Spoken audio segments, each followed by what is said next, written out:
Okay, let me put out the link and then we'll get started soon.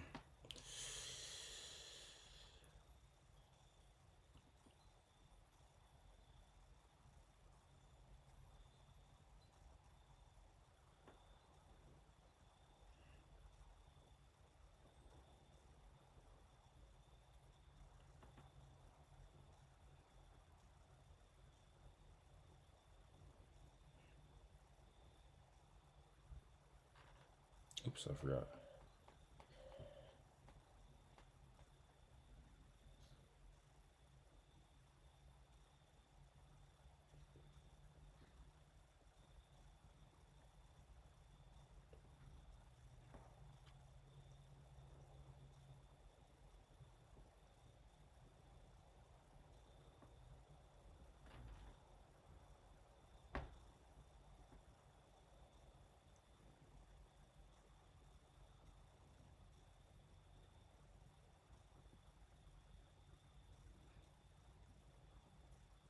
You know what we need? We need like a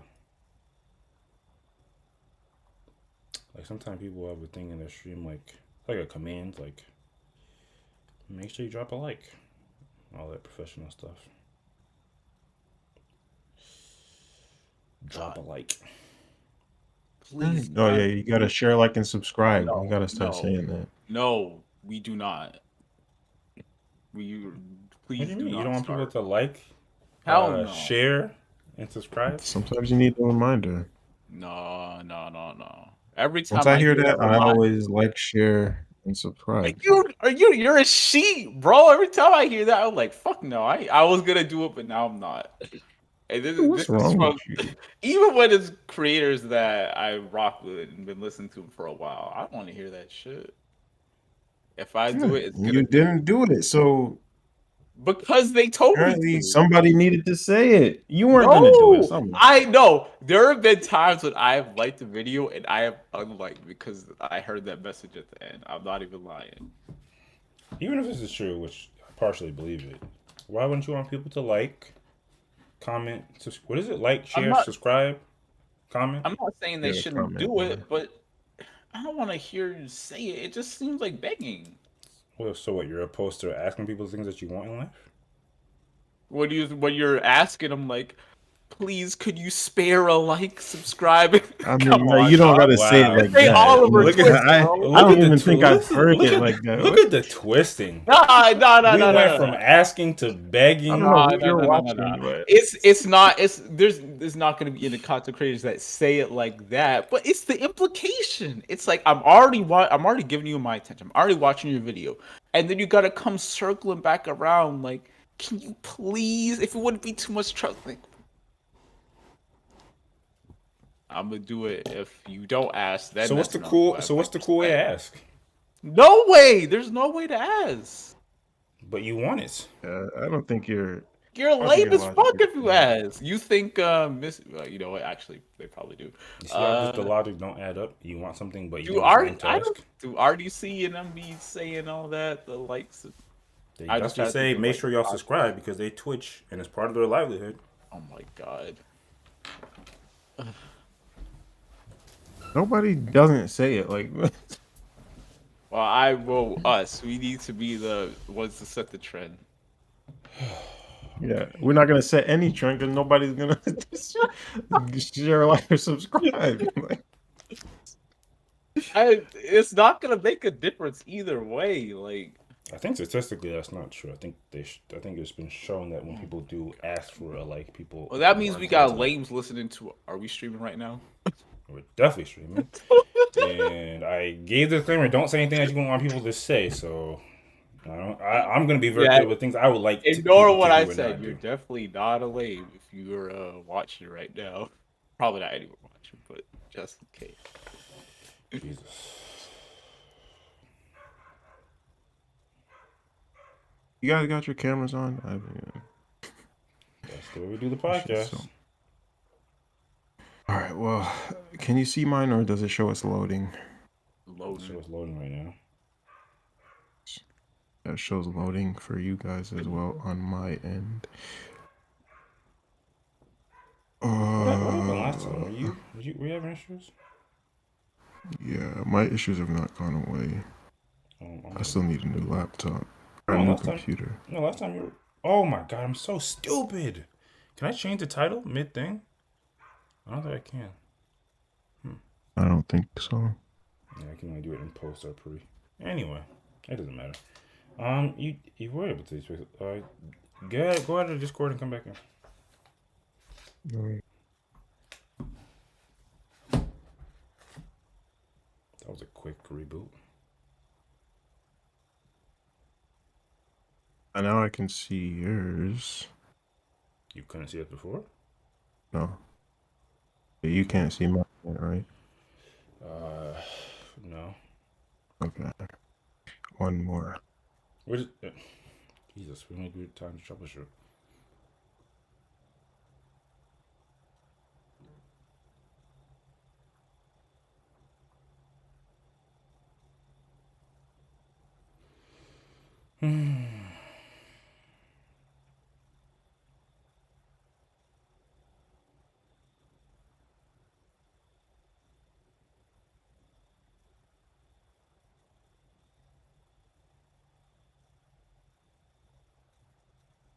What the hell? What the fuck is this? What logo was that? OBS. Oh. I don't know why. What are you doing with OBS? What do you see now? Grainy as hell too. The OBS logo, like you're trying Oh, to record or stream. interesting. Was that sort of voice and video? Video settings. Yeah, when you go to video settings and you do the preview thing, does it not come up? Oh yeah, nothing is happening. Nothing is showing. Pop up preview modal. Yeah, this might be screwed. This may have to do with my laptop not I was about to say, being updated. Does your camera work in general? Don't know if I can confirm or deny. Let me see something real quick. I don't know if your computer's doing a FaceTime app, but do you have some type of Yeah, that's what I'm trying to figure out. camera thing? Webcam.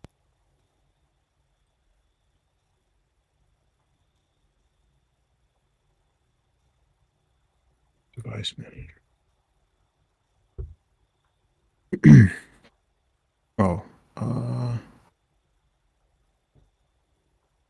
no, not that. It's not a separate device.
know if this is going to work. What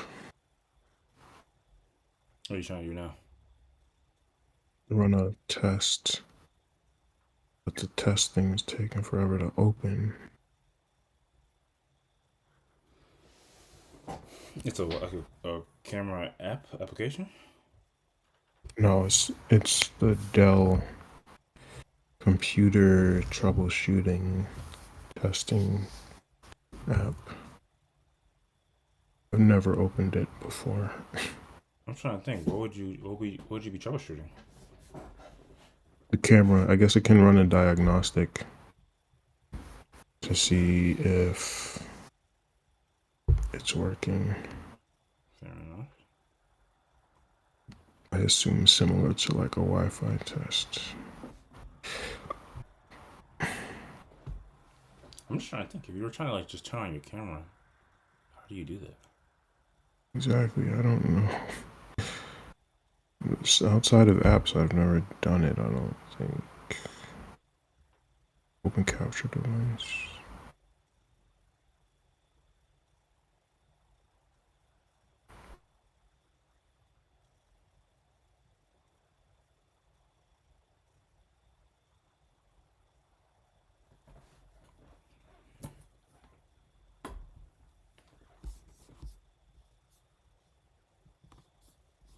Okay. Figured out. Yeah, my camera is fine. It can turn I on. was able to open it in VLC. So That makes sense. I know that works. VLC is grainy as hell, but that's cool. And then when you go to Discord and you go to your video settings, what's it saying?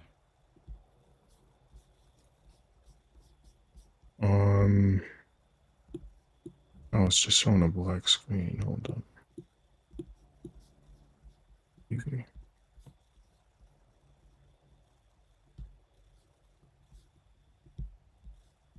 It's just doing this loading BS. When you go to test video, it just keeps on loading. Or preview video. And what option do you have your camera set to? Integrated webcam. That's probably like one of the only ones or something like that. Besides OBS. Yeah, that's why we saw that weird thing before. Yeah,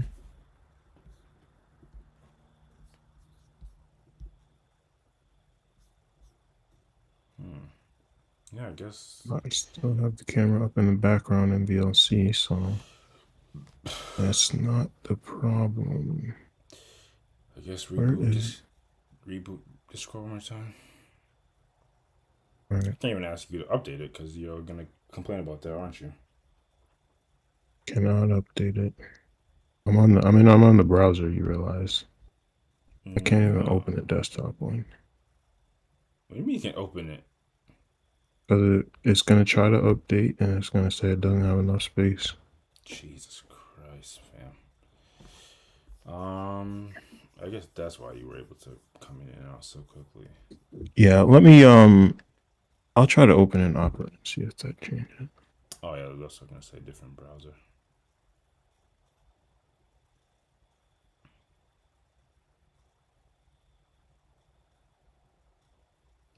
Hopefully he has all his Discord credentials set up.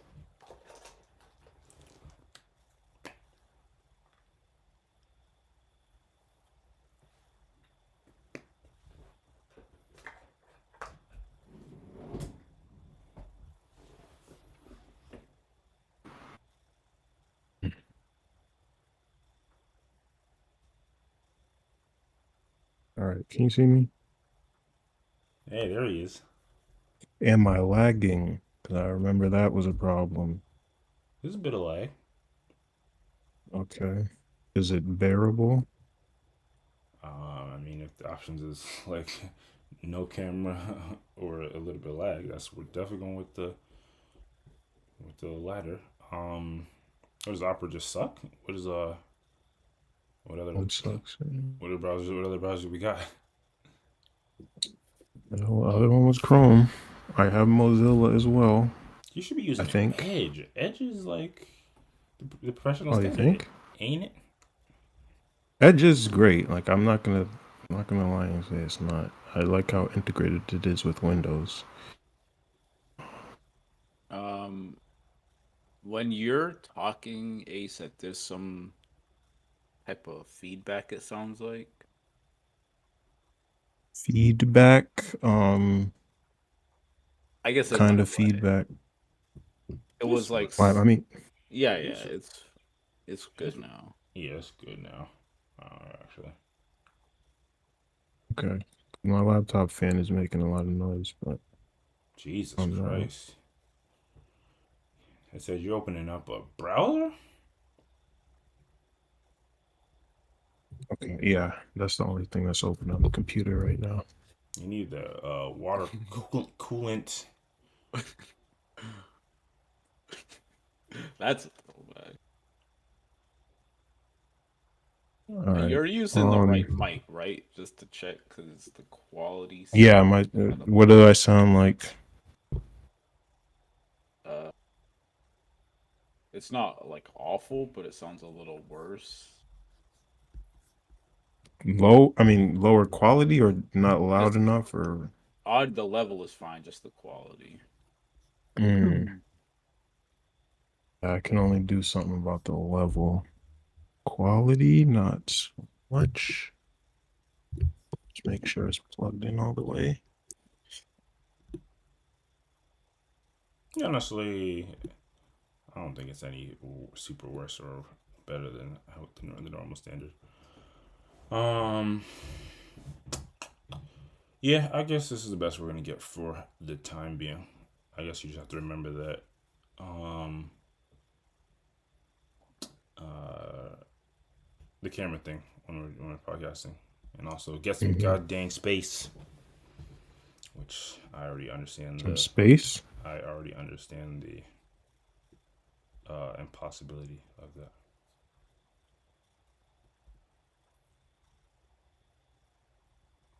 Do Okay. that anymore? Okay. Now that we got past that, let me get rid of this, and I guess real quick, yeah, I guess you just pretty much did your audio check. I really think it's just a matter of distance. Try to be in the relatively same position when you're speaking, because Okay.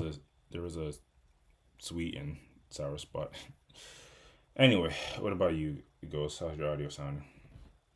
Test, test, test, test, test, test, test. You know the funny part? It actually sounds kind of low. Hmm.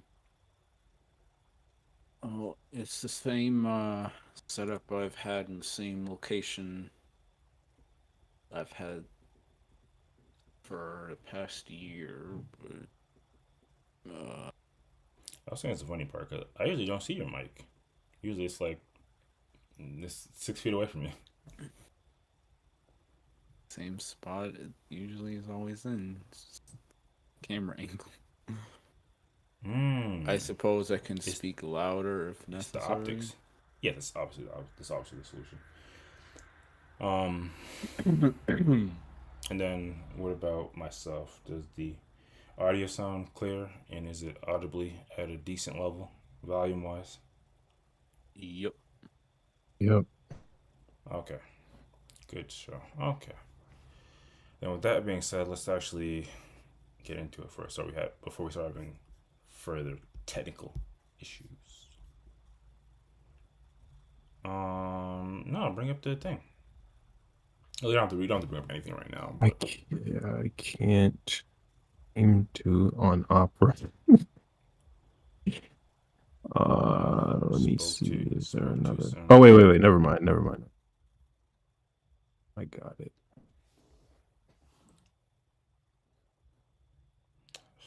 Of course, you fuss with it while I'm trying to set up the thing. Let me go to the background again before you show some secret Discord stuff. There we go. Oh, that's what I like. Okay. Make sure you're all drinking water out there. Yeah, give me a second. I like just, I'm about to start, right? Well, everybody look alive, just like Black Boy said. All right. Okay. Took a minute, but we finally here. Okay. Then I'll start recording in 3, 2. Okay. We're live and we are recording. Welcome back, guys. Welcome back, everyone, to the Be Warmed and Be Filled podcast. We're back. We're back, and we have not everyone here, but we have most of us. We have the bros, the boys, the crew. We got Ace. So, We got Ghost. Yo. And we got myself, QuestLando. Guys, how y'all doing? How y'all feeling? pretty good. Could be better, could be worse. The classic line. And I myself am doing pretty swell as well, but I generally am. So at time of recording, it's been a few weeks since we actually had time to get on here and do this podcast thing, but we are back. Is there anything before we actually get into it? Is there? Well, I guess I could do the podcast intro stuff. Get that out the way real quick. So, standard boilerplate stuff. One, if you are in the mood, if you are in the interest, if you are in the need, maybe even for some new music, we provide that here. Not just great content. In the description below, you can find a link to a Spotify playlist with our song selections of the week. So if you're looking for some new artists to listen to, looking for some new music to listen to, check out that list below. If you find some, at least you typically will find one dope record you love. Additionally, in the description below, after we do the podcast, you'll be able to find timestamps. If you're ever trying to go through, because of course we do this podcast thing, and sometimes it ends up being 2+ hours. So if you just want to go around the video, see what exactly was being talked about, we'll provide timestamps. Admittedly, sometimes depending on the the how busy people are, the timestamps get out sooner than later. But I'm pretty good with that. And if you're ever just looking for even shorter vids, I would definitely recommend people check out our channel. Go to the videos tab, and you can find a list of all the topics that we've discussed on this podcast. So if you just want that sliced version of the content, I definitely recommend that. And speaking of those videos, some of the videos are still grassroots, still at the very bottom, but some of those videos do get some views, and we are very appreciative of everyone that checks out the videos, even if it's for a bit. Throws a comment, throws a like. We're very appreciative of it. Now, like I said, it's been a couple of weeks, and some of that's been due to outings and people just being busy and this and that. So I just wanted to, before we get into it, is there any outings, any events that happened recently that anyone had a particularly enjoyable time that y'all want to speak to? Yeah, I mean, I'll talk about the boxing joint real quick. As you guys know, since we all went together, we went to see a boxing like exhibition. What was it, like 6, 7 matches total? At a local spot. And yeah, I don't really follow boxing that much. Like I don't watch it actively. I'll watch it if somebody else is watching it, but I don't really follow it that much. So it's been quite a while since I've even watched a boxing match, video or anything like that. But yeah, watching the matches in person, uh, I think it was pretty awesome to like just be in the stadium and and like get the the feel of the crowd getting hype, and Yeah. for for their local fighters, and um just seeing how the crowd reacts to the the flow of the matches. It's just like it's a different energy being there. Um, but also, being able to see the fighters live, and like actually see dudes like taking some crazy hits and either getting knocked out or like weathering a storm of just stuff that like it don't look like somebody should be able to just take and keep standing. Like Yeah. it's wild to see live. Um, that was dope, and it also kind of made me want to actually start following boxing, at least to some extent. And I think like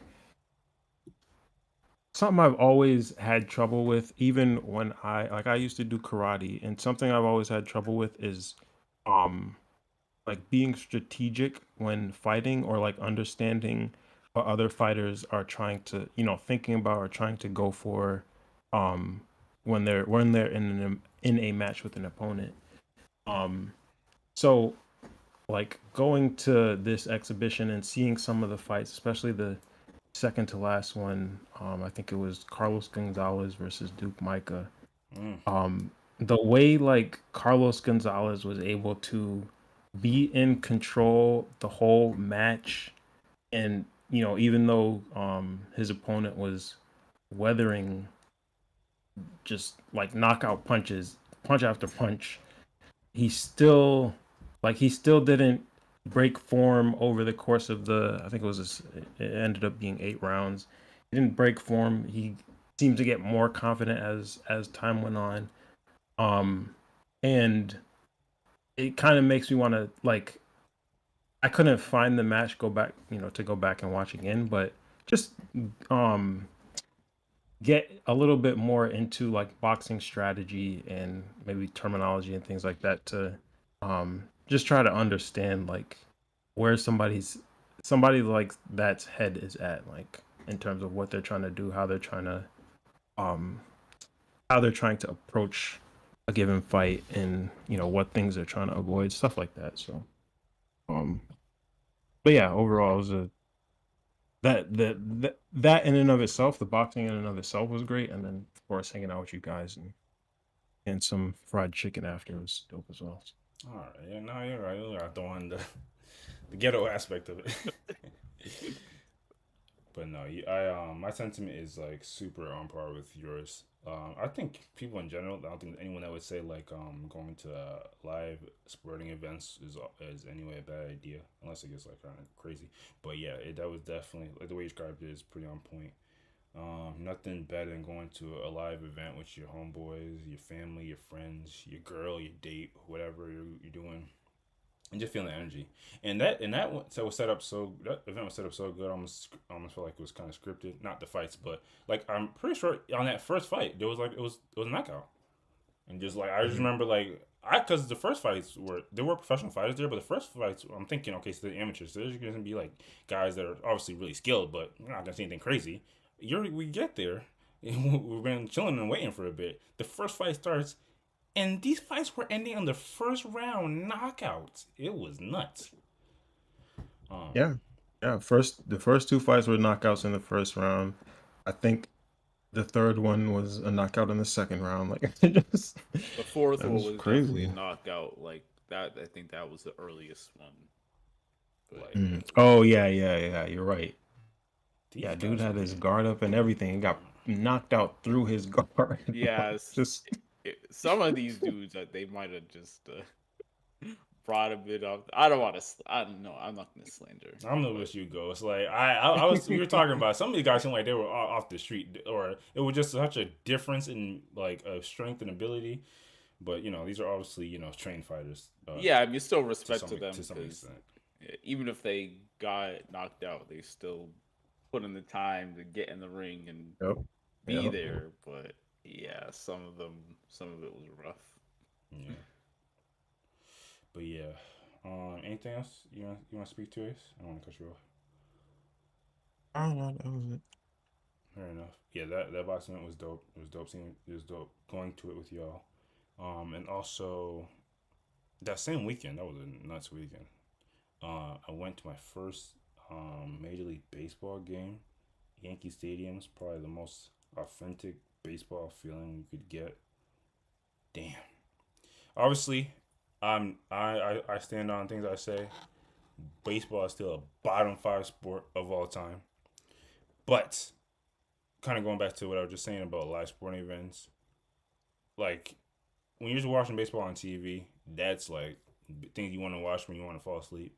But being there live, seeing Yankee Stadium packed, seeing and hearing and feeling the crowd applaud when Aaron Judge steps up to the plate, man, it was crazy. So yeah, that was definitely a hell of an experience. And just being in New York is always I rock with the East Coast and the East Coast and East Coast cities, so it's always a dope vibe. Basically, what I'm trying to say is I understand why baseball is America's favorite pastime. When you're actually in the stadium, man, and I'm thinking like after the fact, while Yankee Stadium is probably a whole different experience compared to maybe some like I don't know what the baseball team is in freaking Indiana or Kentucky, or if they even have Major League Baseball teams. But I'm pretty sure not all stadiums are designed equally. But if you do get it, like I'm sure like a Boston Red Sox game is always going to be feel like that. The Dodgers, I think the baseball team in Texas, they're pretty big. So it just depends on where you are.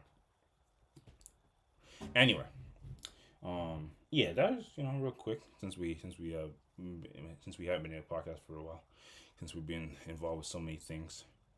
But moving forward, is there any content recommendations that we want to come on here and share outside of music, of course? Some things that we might have consumed recently: books, TVs, movies, games, so on and so forth. Pardon me. Yeah, I have a couple of book recommendations. The first one is a novel called Blood Over Bright Haven by M.L. Wang. Standalone fantasy esque, I'd say closer to sci fi with some steampunk elements. It was an interesting read without getting too much into details. It's conceptually about a magic type system that siphons power from this other realm, and the way it does it is kind of done like programming. So it was very interesting. I kind of wish they had delved more into that aspect of it, but it also got pretty heavy into like the research aspects of certain things. Um, Interesting character work as well. There were some things I didn't love about it, but overall, it was a very good book. Again, it was standalone, so no need to worry about sequels. Ending was pretty decent as well. So, yeah, that's all I'll say without getting too spoilery. But again, it's called Blood Over Bright Haven by M.L. Wayne. Got you. Thank you for repeating it.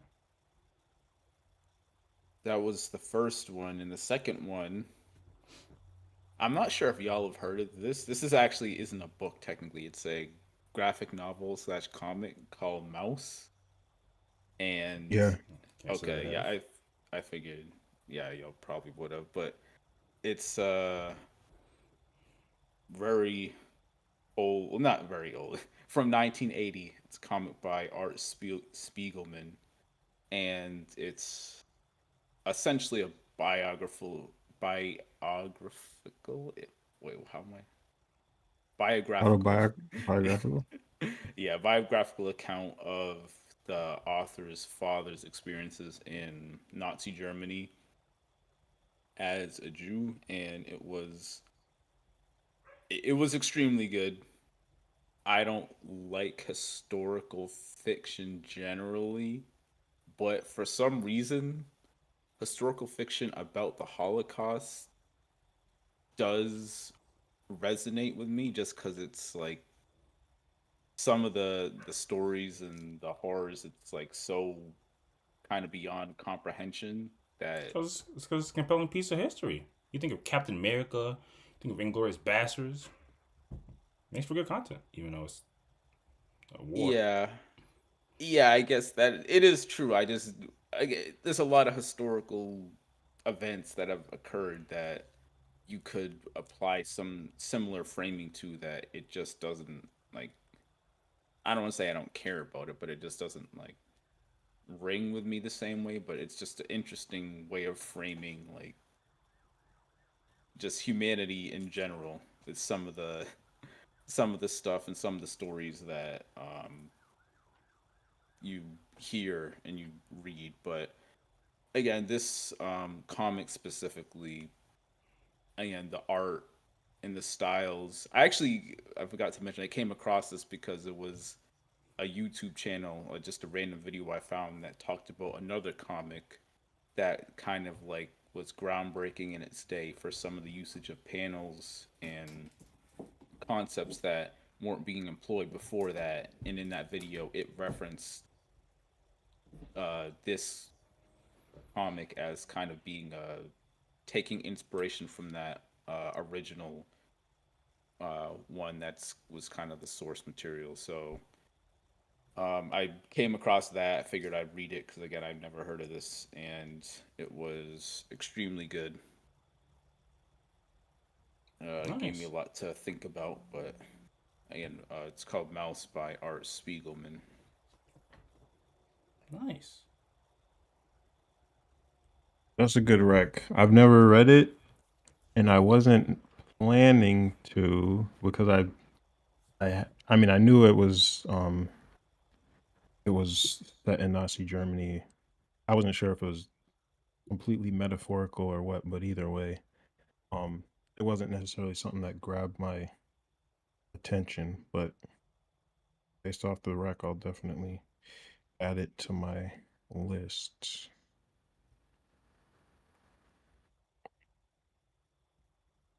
Fair enough. Yeah, anything else, Ghost? No, that is all for me. Gotcha. I was talking a bit about before the podcast started, but there's a lot of anime series that I've seen a bit. I've seen a little bit of like the what it looks like, but I don't know if they're good. Hopefully, I'll have some time. I'll find some time to actually kind of go through some of these and I come in and give some recommendations myself. But for right now, I think that's it. I think that's all we have, unless there's anything else. And if there is nothing else, then we can jump right into the topics. Let me go back here for a sec. Change this. Pull this up. And hopefully the names are in the right place, but they typically aren't.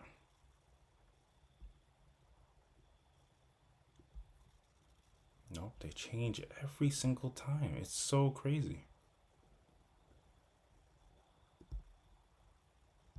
Oops.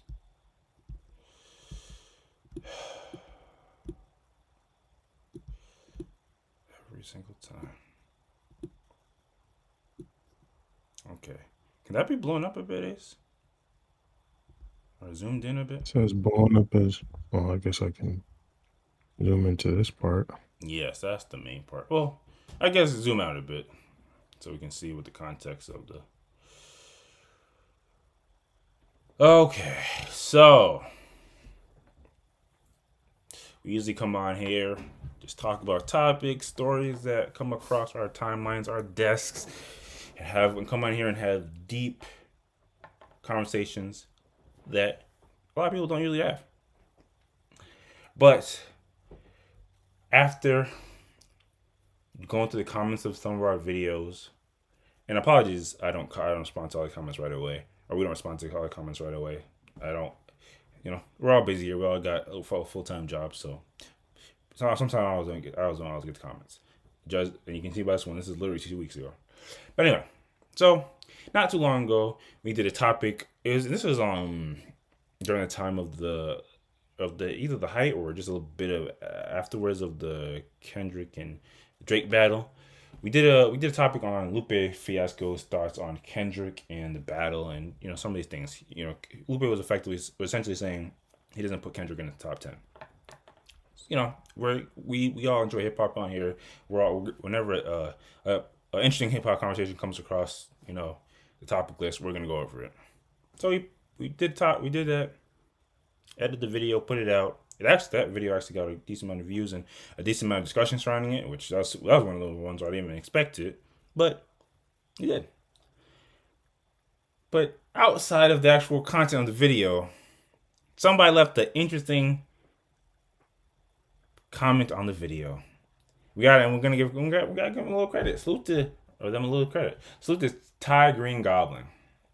I think it's the first time we actually are highlighting one of our listeners. Salute to you. They came on our channel and put a comment. Great show. Stop. Everybody stop. Everybody. Not by everybody. It's really me. I'm just joking. Salute to you guys. Some people actually think your content's pretty good. For what it's worth. So they say, great show. Terrible name. Damn, don't that hurt?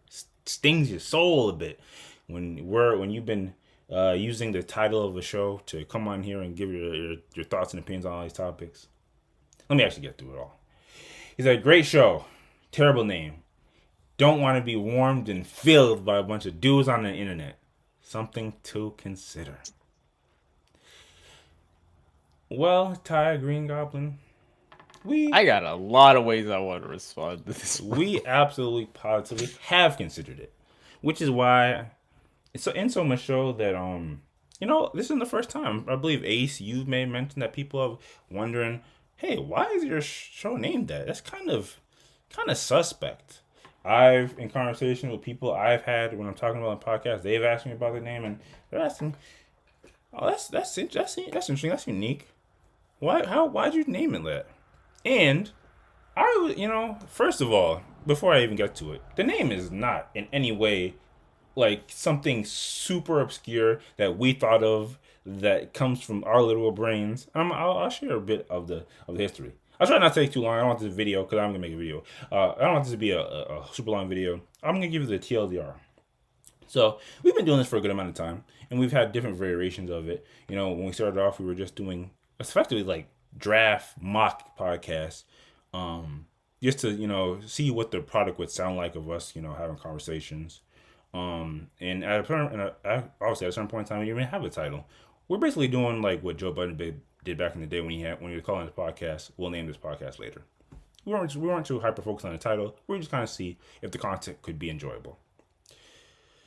And through doing that, and I super love how it happened, through just naturally conversations, naturally seeing what our brains and our creativity comes across, we developed a name. That's the TLDR, how the name came to be rather. So with all that being said, I think since the people are wondering, it's time. I'll put a drum roll if we were so professional to say it.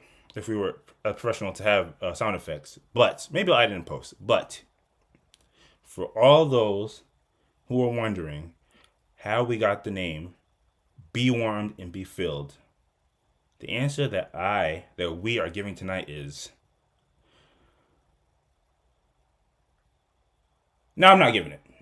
Yes, I can't, like I've said before, but to be honest, I don't really have any issues with coming out here and explaining it to those who might not know. Because while it was relatively obvious when we first thought of it, it seems like some people just don't really get it. So, yeah, now it's not happening. Sorry. It rejected. Taking it back. But if I didn't already know, I would be so pissed. But I'm not so cold to say we're never going to say it. Obviously, that doesn't make any sense. We're trying to grow a podcast here. We can't just not tell you guys ever. So what we're going to do, unless there's any objections, well, there should be no objections. What we're going to do is once we hit, this is the part where I'll take some consideration. Once we hit We'll keep it light. We're approximately at 300. Once we hit 600, 500 more round number. Once we hit 600, because that's the number I was thinking before this podcast started. We're gonna come on here and tell y'all why we got the name. So, Bro, if you happen to hear this video, this stream, and you're curious about the name, make sure, and it all kind of ties back to what we were talking about earlier. That's the ironic part. Make sure you what do all the streamers on podcasting and YouTubers say? Make sure you power stomp smash. Click the sub button. I don't fucking subscribe to this shit, bro. Like, Well, literally or figuratively. oh my, both. You making me hate podcasts more than I already do, and I'm doing one right now. So yeah. Oh Lord, I can't believe that this is the strat you went with. But I'll just say one thing. If we're not gonna say it, the actual reasoning. Mm-hmm. Get your mind out of the gutter, and then Ty's name out of comic books and into the Bible. Hint, hint. And we'll leave it at that. Fair enough. Apparently. Yeah. There you go. Sad Bro, part is I feel ashamed. It's such a good name and good story. Like, it's sad that it's really unfortunate that it has this, like, the ability to be misconstrued in such a specifically opposite way. To be very honest and to be very real, if I was not aware of the context, this name would sound crazy, dog. Like, I mean, this is partially me because I'm always the first to pick up on innuendos, but dog, this name would sound crazy. But knowing the context, it does make sense. Fair enough. Well, there you go. Like I said, 600 subs. If y'all are down, even if y'all are down to just support, maybe you don't really care about the name that much, we appreciate it. And that's all there really is to it. I feel tainted right now. Well, I'm surprised we're at 300, to be honest. Pretty awesome. Well, now that we got that out the way, let's get to the real topics.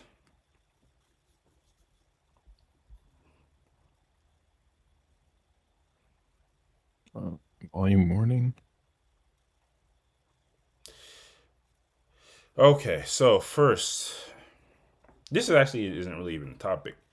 This is really just a callback, but something that I came across the timeline. So speaking of the Joe Budden podcast, everything will really be tying together on this podcast. So recently we were talking about the Fugees. In case you missed it, the Fugees are going through a little beef, which they've been going through for the past umpteenth years. Most recently, they had planned to do a reunion world tour, and something happened. There's a bit of hearsay, he said, she said going on, and some of it's embedded in diss records to diss records. But sorry, I'm laughing because I remember those bars. And basically, it just kind of. It looks unfortunate that a super dope group like the Fugees is going through it. No one at one point in time would have thought this super dope hip hop group was gonna be at odds. But at the same time, when we're talking about it, no one ever thought, in a modern day sense, that that the City Girls and the Migos would be going through it. No one thought that Wu-Tang would go through it. No one thought, just like Jay-Z said, no one thought the Fat Boys would go through it. It really just seems like all hip-hop groups are destined to, at some point in time, dissolve, have issues. And even this even extends to like labels. You see so many labels over time that just break down. But one thing I do sometimes forget is that there actually are a small subgroup of groups that actually are able to stand the test of times, and you don't really hear that much issues. I think the examples that we're thinking about when we first talked about it, I was thinking about RTJ, Run the Jewels, and Flatbush Zombies. But these are kind of newer, quote unquote. I mean, they've been around for the past decade, but but one that I really am almost ashamed that I forget is the Locks. The Locks have been consistent. Salute to Jadakiss. Salute to Styles P. Salute to Shriek.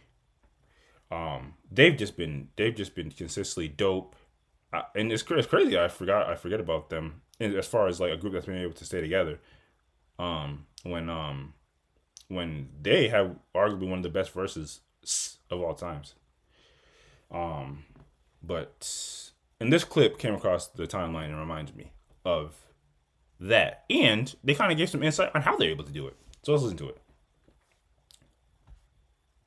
One of the things that the guys were talking about is the fact that as a group, if there's ever been any dissension, nobody knows anything about it versus any other group. A man must have a code or he's just a boy. It's easy for money, whispers, and just life to separate people. But I think when you come in and you say, this is what we're gonna do, this is how we're gonna do it, and no matter any of this shit that happened, we're gonna stick tight because we brothers. We know what it is to slice a pizza in 3 ways. Even more ways than that when the other homies is around. We know what it is to get 2 plates of Chinese food and pass it around the room. So nothing can take that away from you. And nice shit is nice shit, but is that nice shit worth you tampering with your character of who you are or who you said you was gonna be? There's not a watch, car, mansion, jet plane, chain, diamond, or any of that shit that's gonna be more valuable to me than my 2 brothers. That's where the value is, because you can't bring none of that shit with you. But you could bring that character and the memories with you and see them on the other side.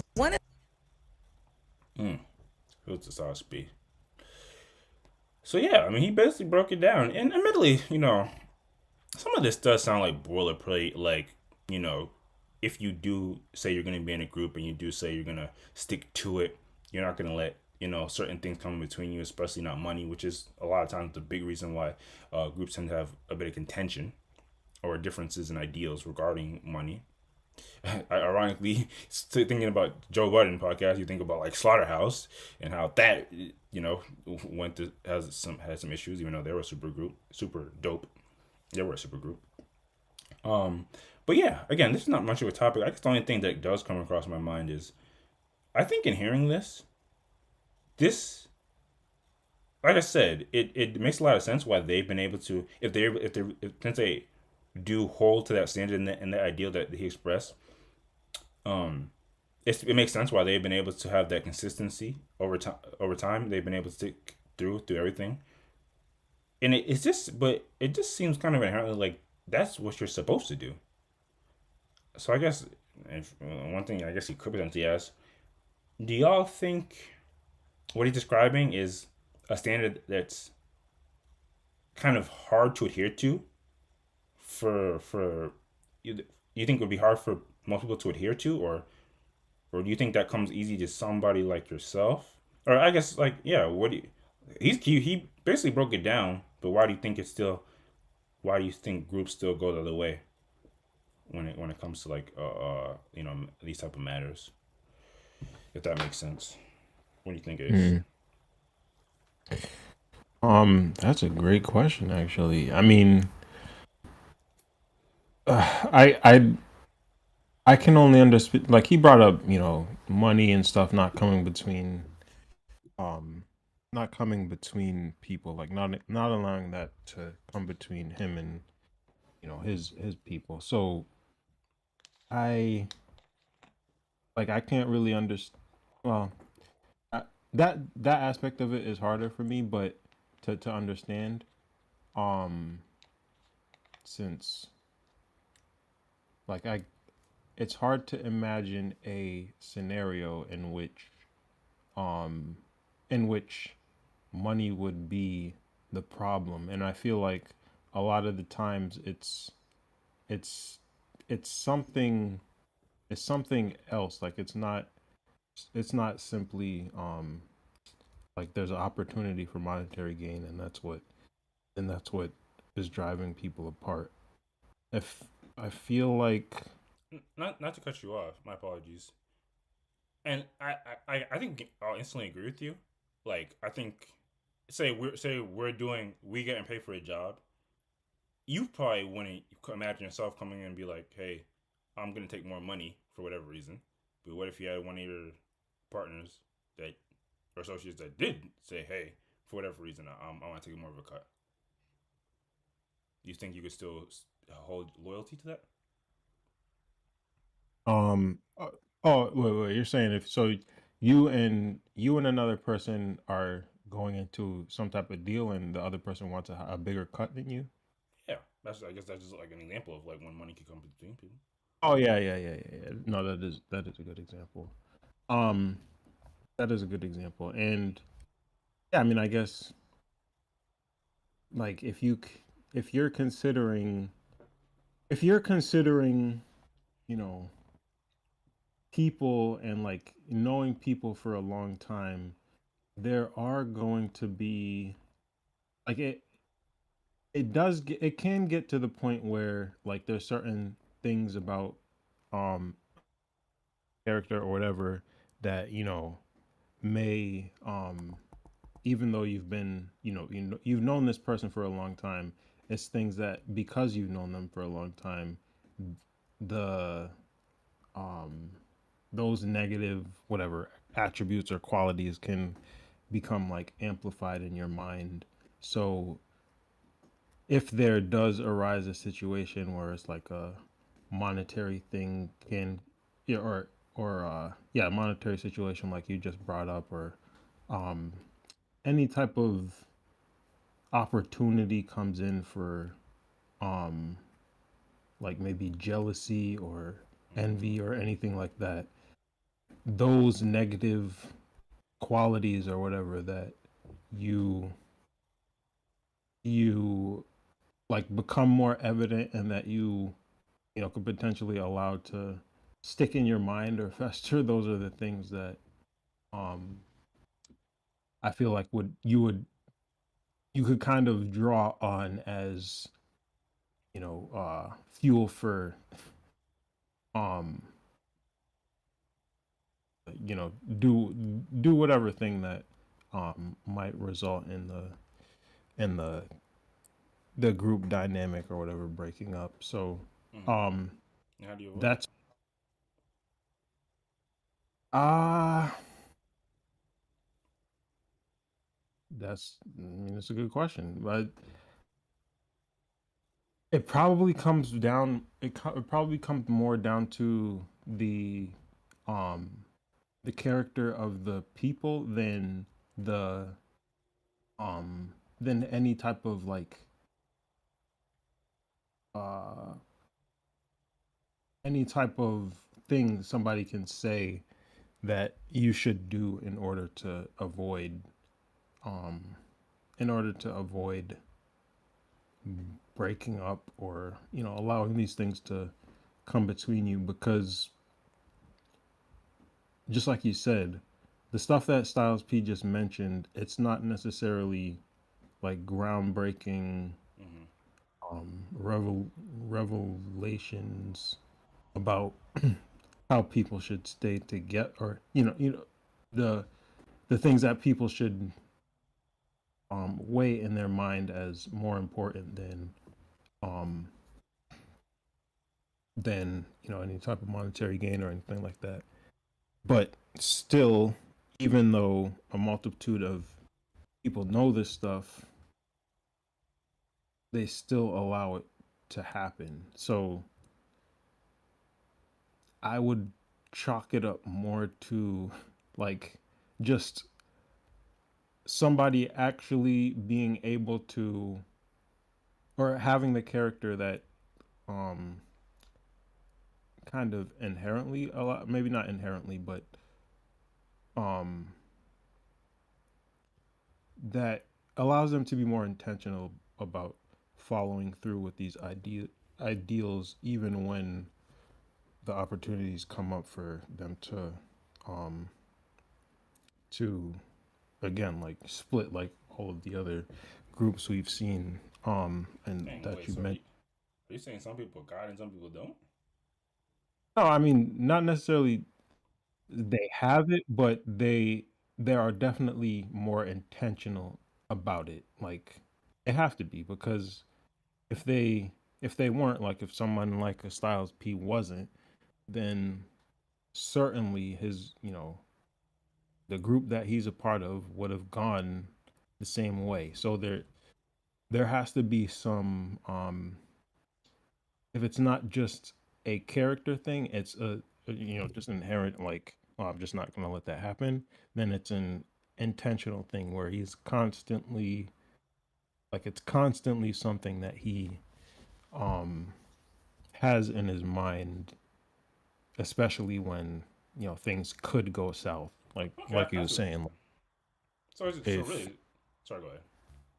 No, I was just gonna say, like he said towards the end, the most important things in his life are the things that he knows he can't take with him to the grave, like the the the um the relationships that he's built over the years, and um the memories that he has. Those are the things that are most important to him. So it's like it's clear that because of because of that mentality, and it's got to be something that he constantly has. That's what has worked for him in terms of not letting that stuff drive a wedge between him and um his people.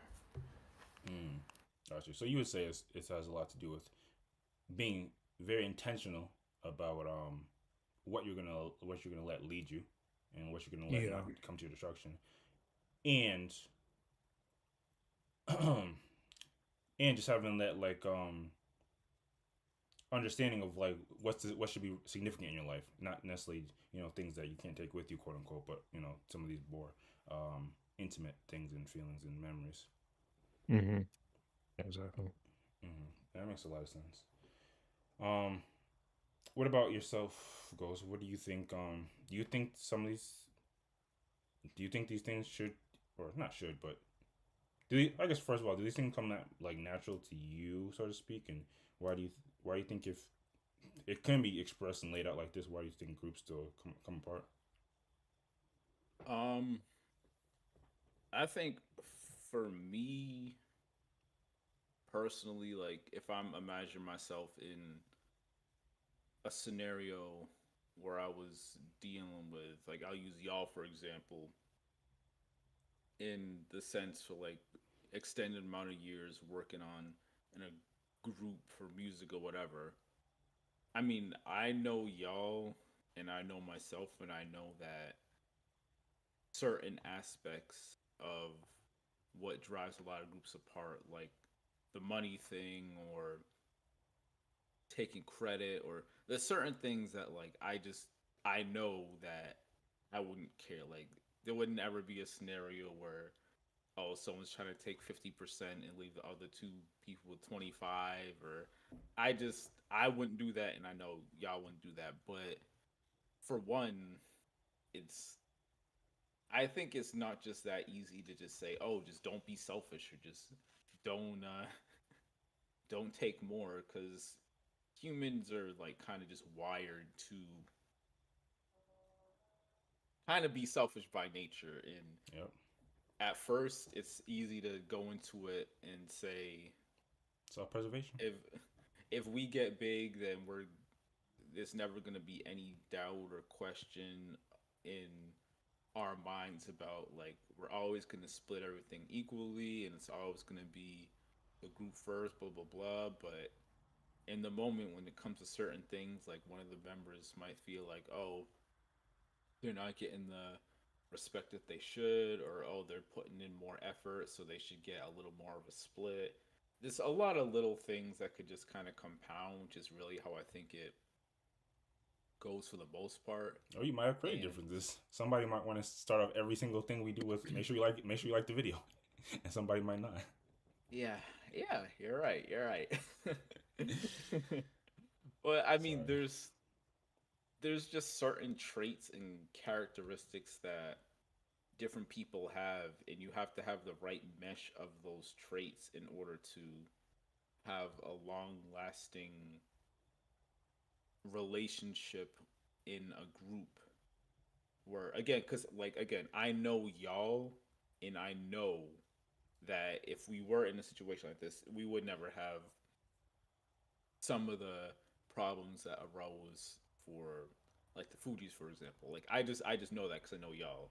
But I have some other friends that I I don't think I could say that. Like again, I'm cool with them, and I'm not saying they're bad people, selfish. But if I was in a scenario with them, I don't know for certain if I could say that I know they wouldn't uh, do something that I didn't uh, find off, or I would do something that didn't tick them off, or it's just it kind of comes down to like the type of person that you are beyond just like the blanket of statement of like you gotta be not you gotta be not selfish, not prideful, and that's Mm-hmm. kind of like a given in to make it work. But beyond that, there's just kind of certain personal characteristics that, like again, we were talking about we always be talking about music and stuff and how there's certain things that I don't like. Then there's always got to be someone with a little comment about this song that you like is good, but I would have done this. I'm just breaking this down kind of simple in music terms, Yeah. but if we were in a musical group, I know we wouldn't break up for like personal reasons, as in like money or stuff like that. But I could see us breaking up because I want to make a certain type of music, and you want to make a certain type of music, and I'm not vibing with it at all. And that just comes down to again kind of like personal preference, and it's not anything that anyone's doing wrong. It's just Mm-hmm.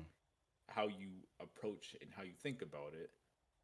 And it's just I think you have to have the perfect balance of both the personal side and the business side and then the creative side, and all those things need to work in tandem. Which is probably In one of that, the hardest balances to have.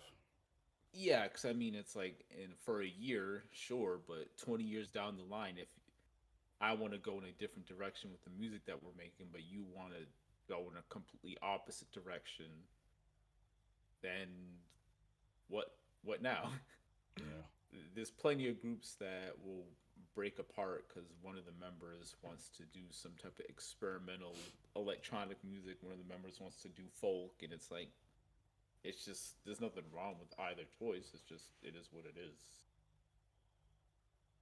That's a good point. There's actually a good amount of bands that have stuck together though, despite what you're saying. I don't know why Yeah, that Slow is Dive definitely just popped true. to the But top of my head, but yeah, who did you say? Slow Dive, and they've done like a lot with their music and their sound too. Yeah, it's rare though. You gotta. I mean, I guess part of it too is that a lot of artists will have side projects to get out their creative expressions. True, But true. Yeah. Yeah. No, plenty of I bands that aren't making music anymore though that could be just because of different directions. Like still waiting for that new Grizzly Bear album that's never gonna come. I forgot about that. Damn. But yeah, no, I'm also yeah on board with pretty much everything you're saying, Ghost. Yeah, it really comes down to you really do got to know your people and like the people you're working with, and if you are entering any type of business dealing with them, and we're not saying that any of this is like easy to do per se, but yeah, and sometimes it's not always feasible. Sometimes you might come in contact with a group like in a short amount of time you're making money, so you don't necessarily have time to fully understand the ins and outs of this person, how they view life, how they view money, how they view finances. um so it really does, you do it. A lot of these things do take time and putting in effort and seeing how a person maneuvers in certain actions, in areas in life. Do they come through for you when you need them the most? Stuff like that. But yeah, all in all, there's not too much more on this. Again, it was super um not endearing. It's super just comforting to hear like Styles P kind of break it down, like the standard that he holds and that the Locks hold, and why they've been able to remain together, and especially what he said in the beginning about like having a code. He called it a bro code, obviously, because they're all guys in that group. But I think it's just a code you could apply to people in general, and it really comes down to about having honor and honoring commitments. And I think that's what a lot of times people don't like. We lose sight of that. Like you really have to take commitments and things that you're gonna do ultra seriously. It doesn't matter if it's a sucky day. It doesn't matter if you're sick that day. It doesn't matter if down the line some people are starting to be kind of aggy and not really acquiesce. If you say you're gonna do something, you gotta make sure you do it, and don't be so quick to commit to something if you don't know if you're gonna be able to hold to that standard, years down the line. But I digress. Again, salute to Styles P, salute to the Locks. It's super dope that there are some examples, maybe not a bunch of them, but some examples of hip hop groups that I have been able to, stand true to the test of time since the '90s. But if there's nothing else, we can move on to the next topic.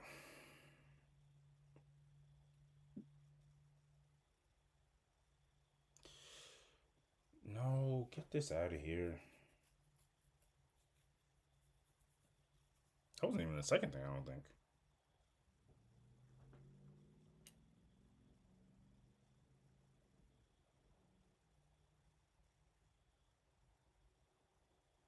Oh damn! I know we're not talking about this because we already did earlier, but Ace, you're a contingency of, would you say, 6 months? It seems like it said they're not going to be back till February of 2025, which is 8 months. So, this story is a couple things old, so it didn't just doesn't happen recently. okay, yeah, you can ignore me. Everyone else who's Maybe we'll come back to that topic, but we got a lot to talk about, and I don't want to be here all night. yeah. Anyway, this is, we just came off a nice, warm-hearted, what you got to do to remain true to the test of time. When you make a commitment to somebody, no matter if you have issues down the road, disagreements, you stick together.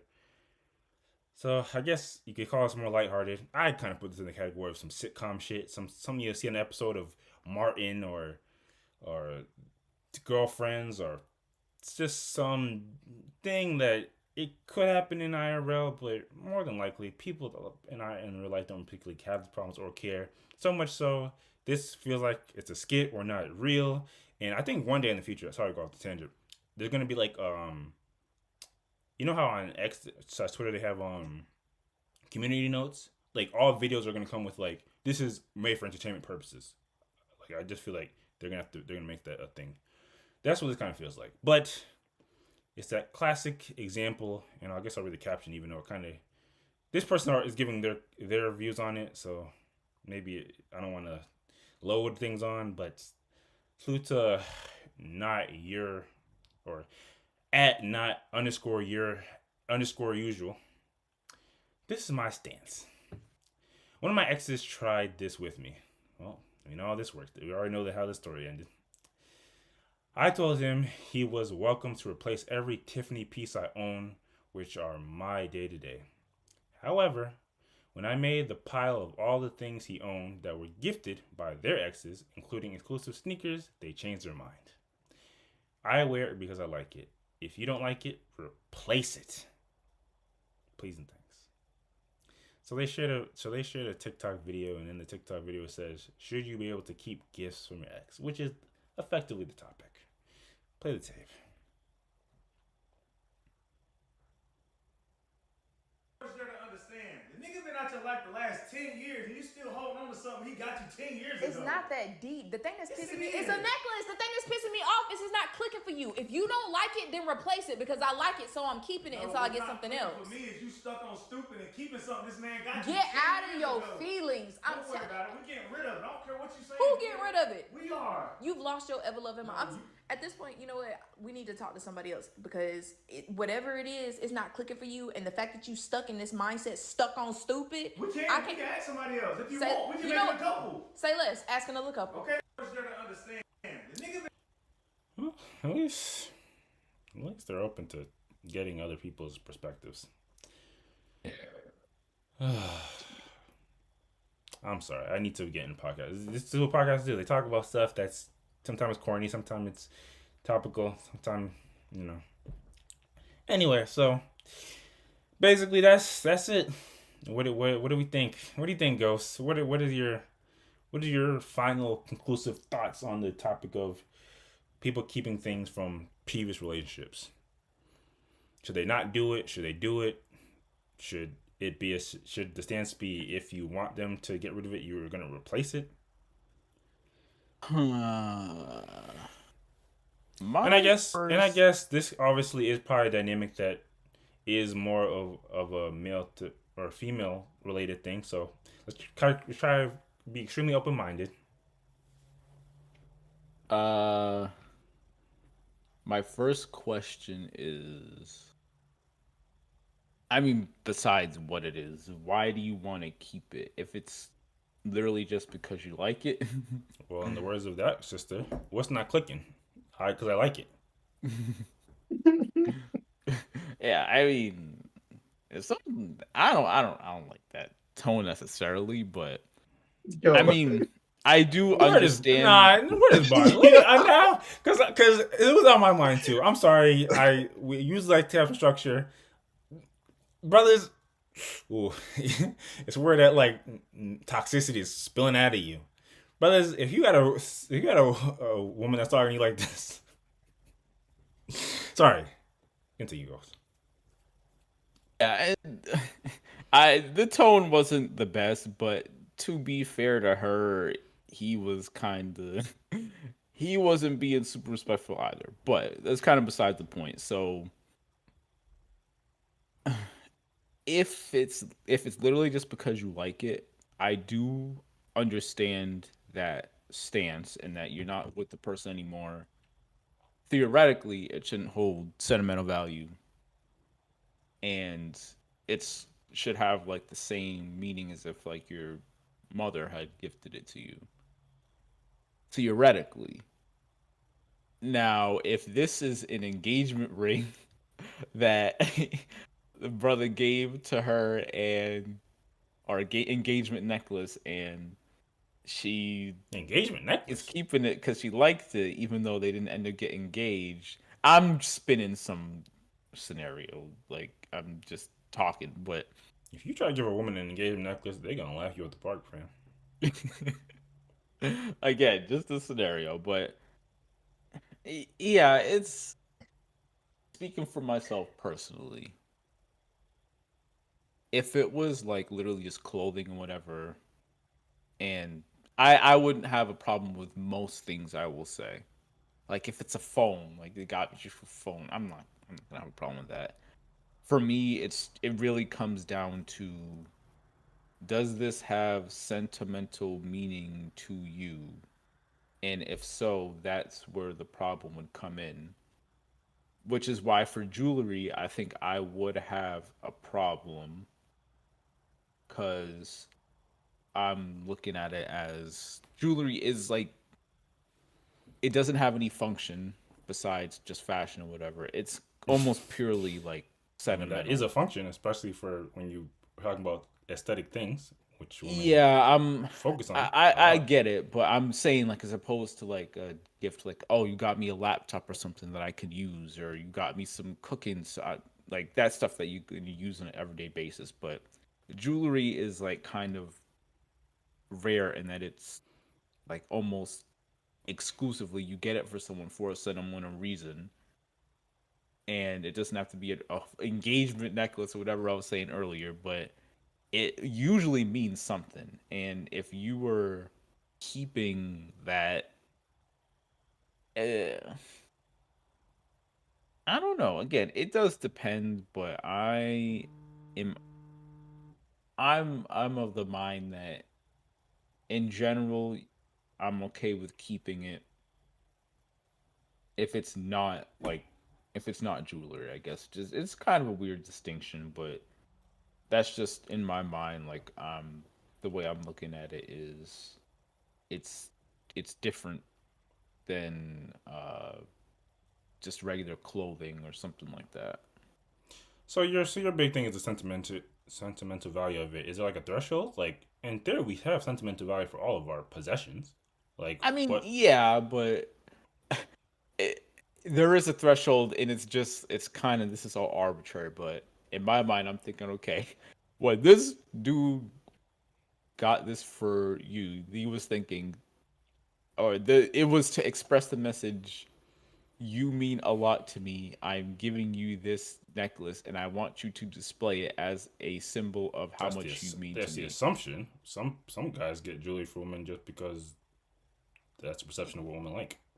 Yeah, and again, you're right in that there are differences and exceptions, and that isn't always the case for a lot of dudes, but that's in my mind what would trigger that threshold. And if it beats that threshold and you're wearing it as if it's representing something, even if that relationship is no longer intact and you're still wearing that representation, it wouldn't sit fully right with me. So what are we saying here? Because this topic's already tired enough, so I gotta spice it up. Apologies in advance.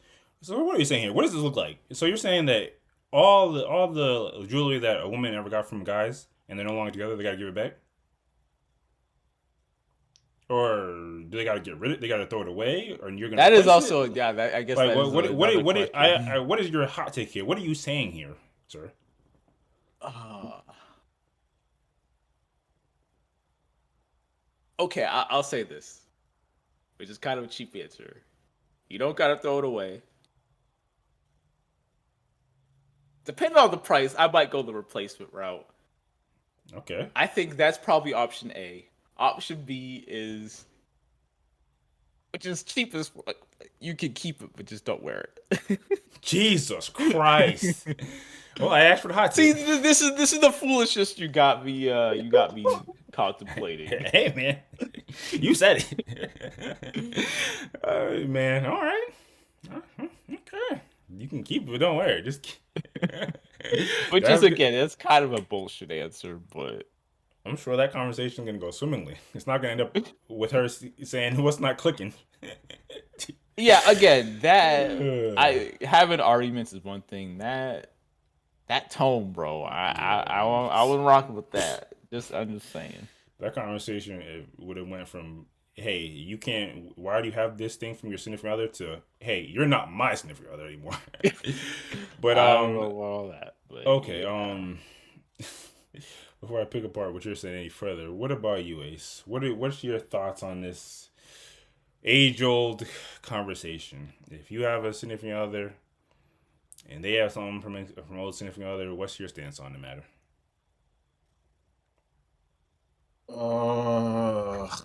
Here we go. Come on. To be honest, I can't see myself.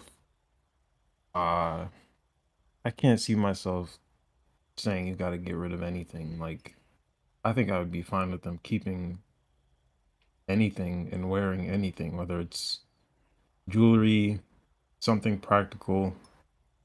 I can't see myself getting mad at it. What if it's All right, what if it's a bust down diamond encrusted? Yeah, I was going the same Whatever. route. Like it literally has like the old significant other initial and her initials in like a heart or something crazy like that. I mean, I don't know. Maybe I'm just set up for failure, but I can't imagine myself Jesus. being mad at it. And like, I guess like part of it is that whether you like it or what, or I'm not gonna say you, whether I like it or like want to admit it or want to think about it or not, this person had, like, this relationship happened. This person had an effect on her life You that won. I can't erase, and made, like, it's part of the reason why this person is who like I don't know, it like shaped their personality. So What? Are we what? for me to I'll let you get for it me off, to dog, but I for got some me confidence. for me to like be like, okay, you can't wear this thing. It's like trying to trying to erase something that no matter what, it already happened. And so it's like there's this physical representation of something that already happened. I don't like that it happened in the first place, or like I don't like the reality that that this relationship happened or existed. But in order for me to try to erase that reality, I'm gonna say, well, you can't wear something. It's to me, it feels like futile. It's like this person, this thing happened in somebody else's life. This that helped to shape who they are. You can't erase it. It's like it's history. You can trying to pick away at a piece of it. Like just a cheap physical representation of it. It No, we don't know if it's it's to me cheap. it feels futile. Oh, no, yeah, maybe it's not cheap. Maybe it's an expensive representation of it. It's still something that um is I don't know, compared to the actual reality of what this part of this person's life that they lived through. It's nothing compared to that. So questions. I have several, but I'll Mhm. start off with this last point you just made. So say you had a friend at once upon a time. We won't even make it romantic. Say you had a friend at one point in time. You known him for a couple of years, maybe a couple of months, whatever the case may be. You can pick time period. And you were friends. But at some point, the relationship got kind of rocky. They stole from you. They borrowed your car one time and brought it back, and it was mash up. They lied Mhm. on you. Basically, the friendship came to a pretty ugly conclusion, if you will. Maybe, Mhm. whatever. But at some point in time, they got you. I don't know. What do guys give each other? They got, huh? Food. Well, this is something that's not disposable. They got you. I don't know. They got you a book. They got you a figurine. They got you something. You're keeping it, Mhm. Yeah. Why wouldn't I? even though the person in question did all the effed up stuff to you. I mean, yeah, but I obviously I didn't like the effed up stuff that the person did, but I still have like if it's something that I'm willing to keep, it's either that if it's a book, it's a book that I liked, so I'm not gonna let the person's negative actions or my Okay, then say it feelings wasn't about You the necessarily don't say get person. some that shit on overdrive. say something. It's not necessarily that you liked. It's just something that you accepted because they're your friend. Yeah. So and then if it is something that doesn't have any inherent value outside of the representation of the friendship, They then got you. They maybe got you it's a watch, but it's a relatively cheap watch.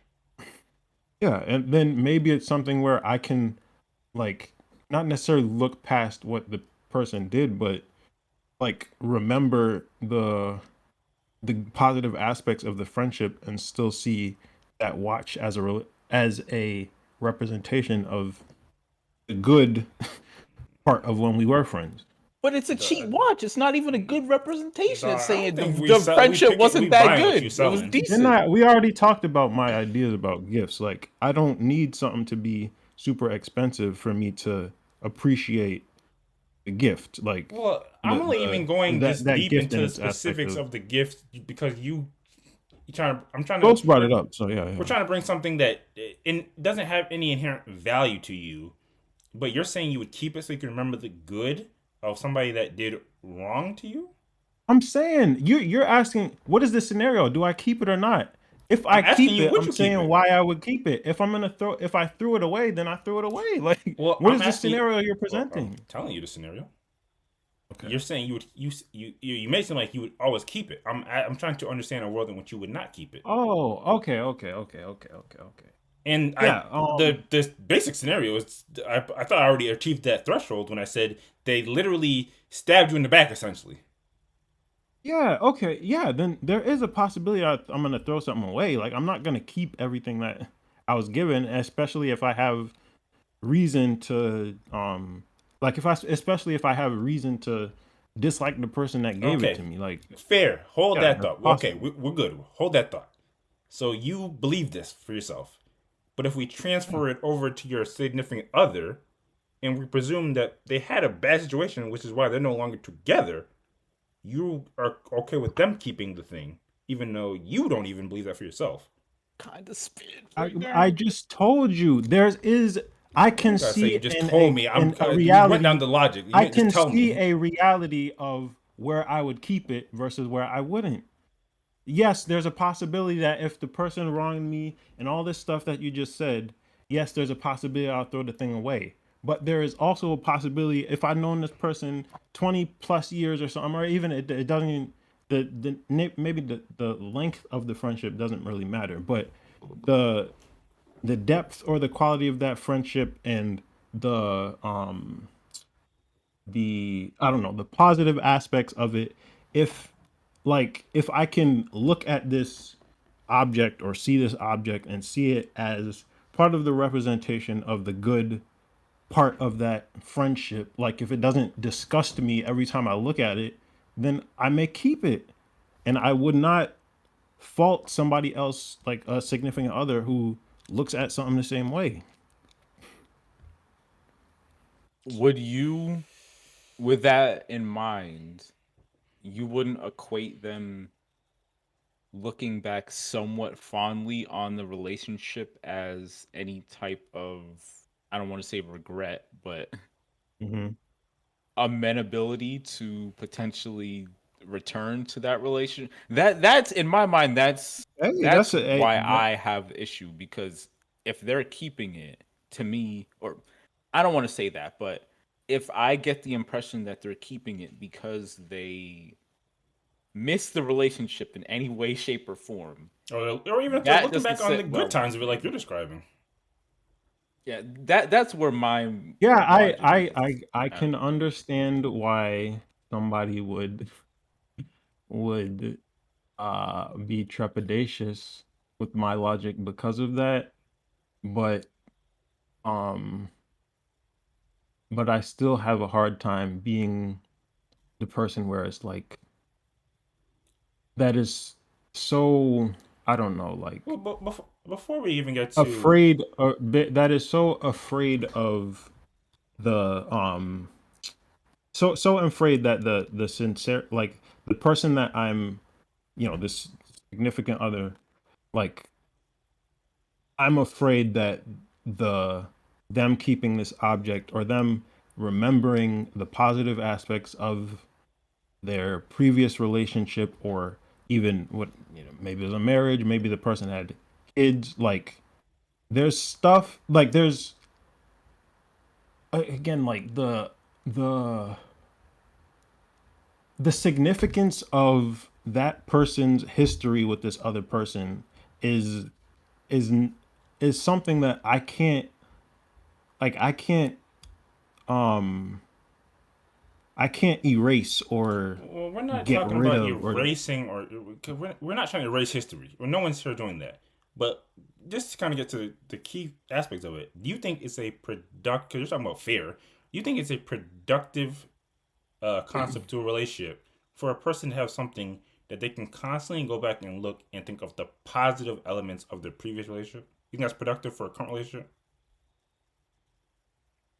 um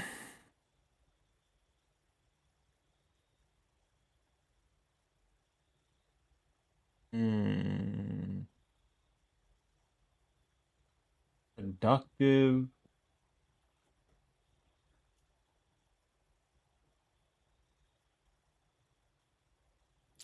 Yeah, I'm I'm trying never to opposed. think. I'm trying I'm to never think. opposed to people thinking, but I think the silence kind of speaks.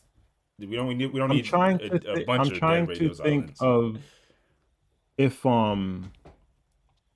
if somebody thinking of the positive aspects of a relationship could be beneficial in any way. The only way I could, probably not, because even if Probably he says. it's looked at as in a comparative way, if you look at the positives, like if you were to say, okay, my previous relationship, this is what I found to be good,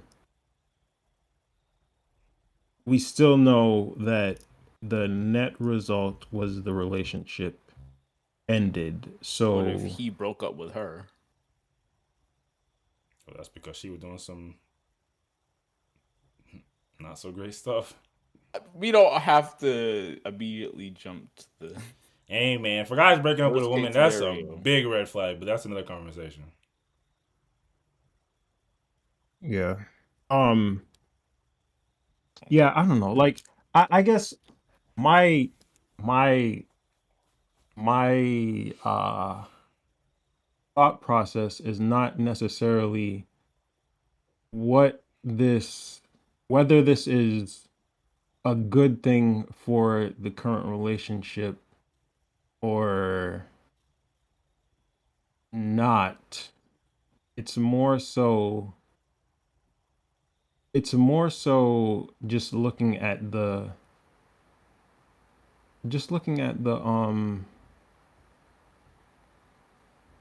I don't know, just looking at the reality of the fact that this person had a life before me, and I like just allowing that to be a thing. And like, of course but of course part of the courtship or whatever is going to be making sure that this person is truly sincere about wanting to be with me and only me, and of course vice versa. But to again, like, for me to look at material things and say, this material thing you have to get rid of because I don't want it to come between like us. It seems, I don't know, it seems futile. Like, it just doesn't seem worth the worth the effort, or like worth all of the, like, what you were just talking about of, okay, well, what is the actual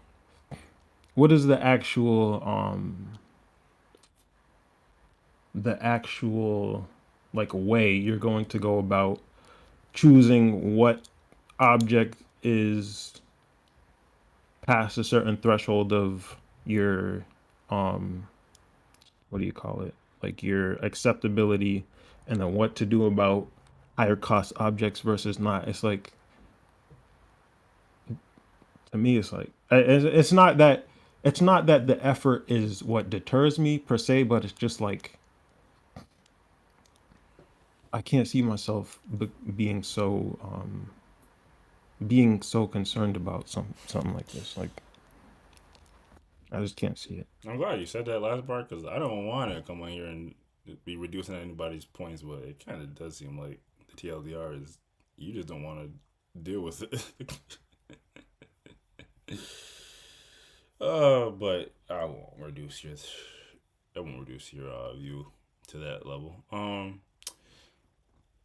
Hey man, by the million times I'm sighing, you already know I don't really have too much to say on this type of thing. I'm really just hearing you guys.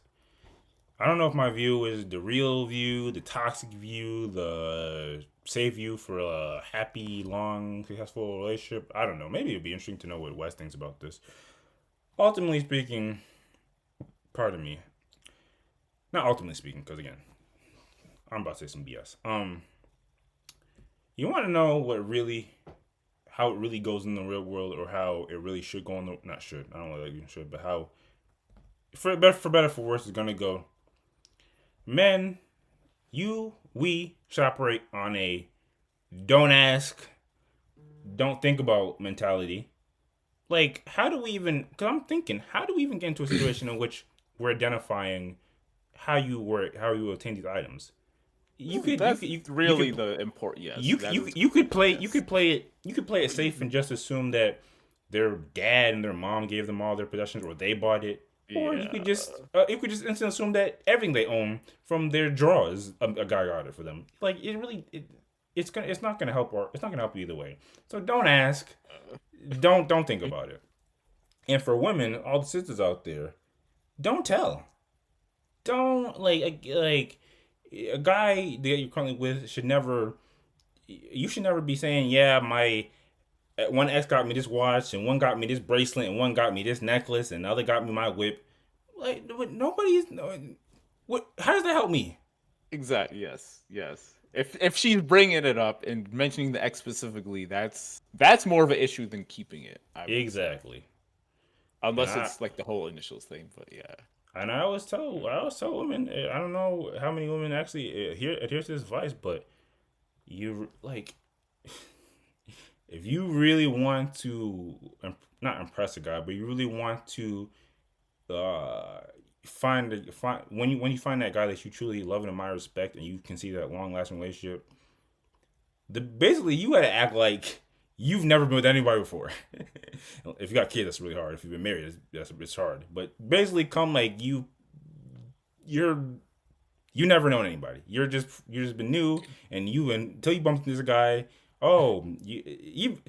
I think I've literally told women, if you've been to places because of the guy before, don't even mention it. Don't even like. This is both genders, both ways. Don't.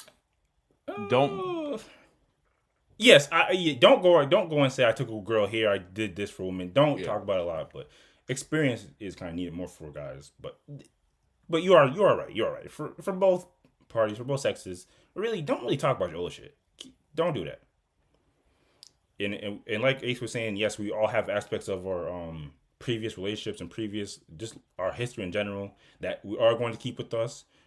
Like we all are just going to naturally have things that we've gotten from people that we were romantically involved with over time or had some level of just relationship over time. Yeah, we're not gonna get rid of those things. Some of those things do have value to us. Some of them have like use to us. Sometimes we might just, if you're, I don't know, if you're, yeah, like you said, if one of your past relationships, they got you a phone or a laptop, I'm not gonna get rid of it. But don't be talking about who got you all these things. That's just not necessary. And all those things help you avoid this type of conversation where a woman's talking to you like this, and you're talking to her like, this whole thing is you're gonna end up on TikTok, and people are gonna have a bunch of debates about what to do in the situation. Yeah, by your own hand. I don't know why people do this. But I think that's enough basic sitcom type topics off our chest. Unless there's anything else, we can move on to the next topic. But I think it is hella relationship based, yeah. Man, salute to Cam Newton. And even though they're getting a lot of flack in the, I guess there's more male space community, I'll give a salute to Dr. Bryant.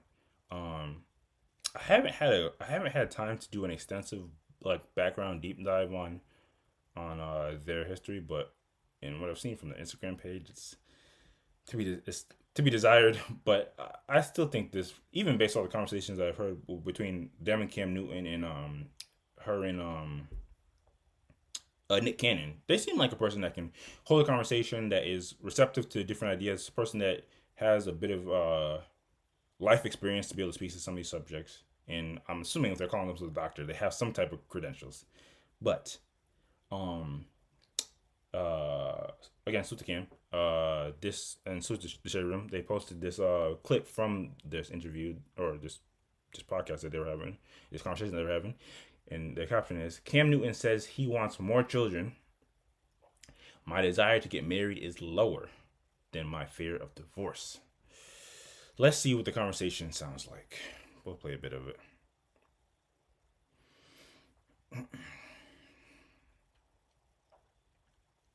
Jeez, it didn't work. Thanks. I think that I'm not high function. What situation? Okay, so I'm not married. I have beautiful children. How many? 8. By how 8. many women? 3. And this is the kicker. I want more.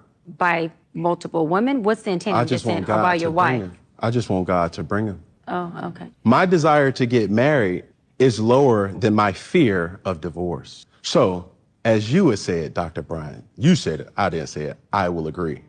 I'm just taking my time. You're not taking your time. I am, though. You're being very action-based. You're not taking your time. I'm taking my time. You're being very action-based. You have 8 kids with Yeah. 3 different women. Yes. You are creating, procreating, and multiplying. That is not taking your time. You're being very selectively active. Okay? So you're creating, and disclaimer, the kids are innocent, they are beautiful and amazing. Anything I say has nothing to do with them babies. But you are proactively choosing where you want. Okay. Get a little taste of what the conversation sounds like. We can continue. Them babies, but you are proactively choosing where you want to be active at and where you want to take your time. You want to take your time in having a wife because of your own fears. But you will, and I say this with all respect and love, what I'm about to say next, okay, Cam? But you will selfishly create broken families, even if you're in their life and you're a proactive father, and I believe you're an amazing daddy. I can only imagine with just your presence and knowing you. But these families are still broken. Every child cannot have Papa in the house with them. So some child, if not all will end up with some kind of deficit without daddy being there. Now, you chose to do that. I'm not saying you sat there and woke up one morning and said, I want to be selfish today, so I'm going to go make a baby. Not saying that at all. But those are selfish acts at the expense of your fear. And yeah, that is a low functioning behavior to say that I'm going to build these houses and put kids and these beautiful women and kids in them, but I ain't going to create a home. And Why did I start in the second tab from the end? I mean, that's where the conversation happens. But what's the first one? It might have been like what somebody's response was from it.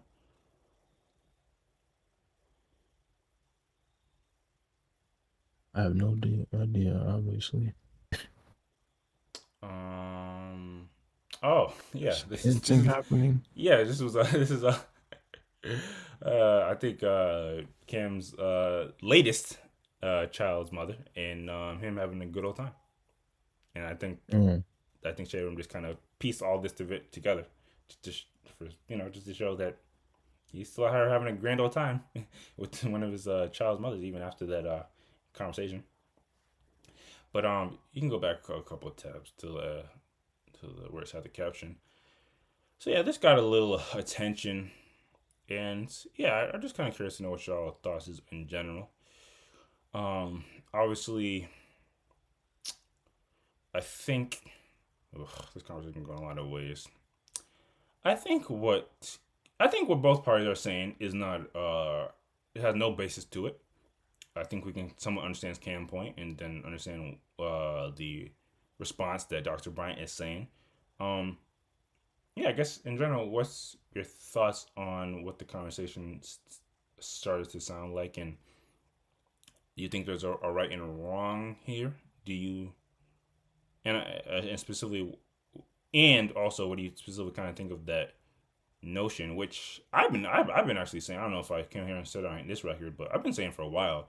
Like, people are getting married less these days. We know that, and I think a part of it is because of the concern of divorce, even though divorce is so it's interesting. Like, people don't want to get divorced, and there's like a concern, or he flat out said a fear of it, but then people are just getting divorced. Like, and obviously not in a lot of these divorces, it's not like it's equal on both sides. People want the divorces, but they are happening. So it is kind of interesting.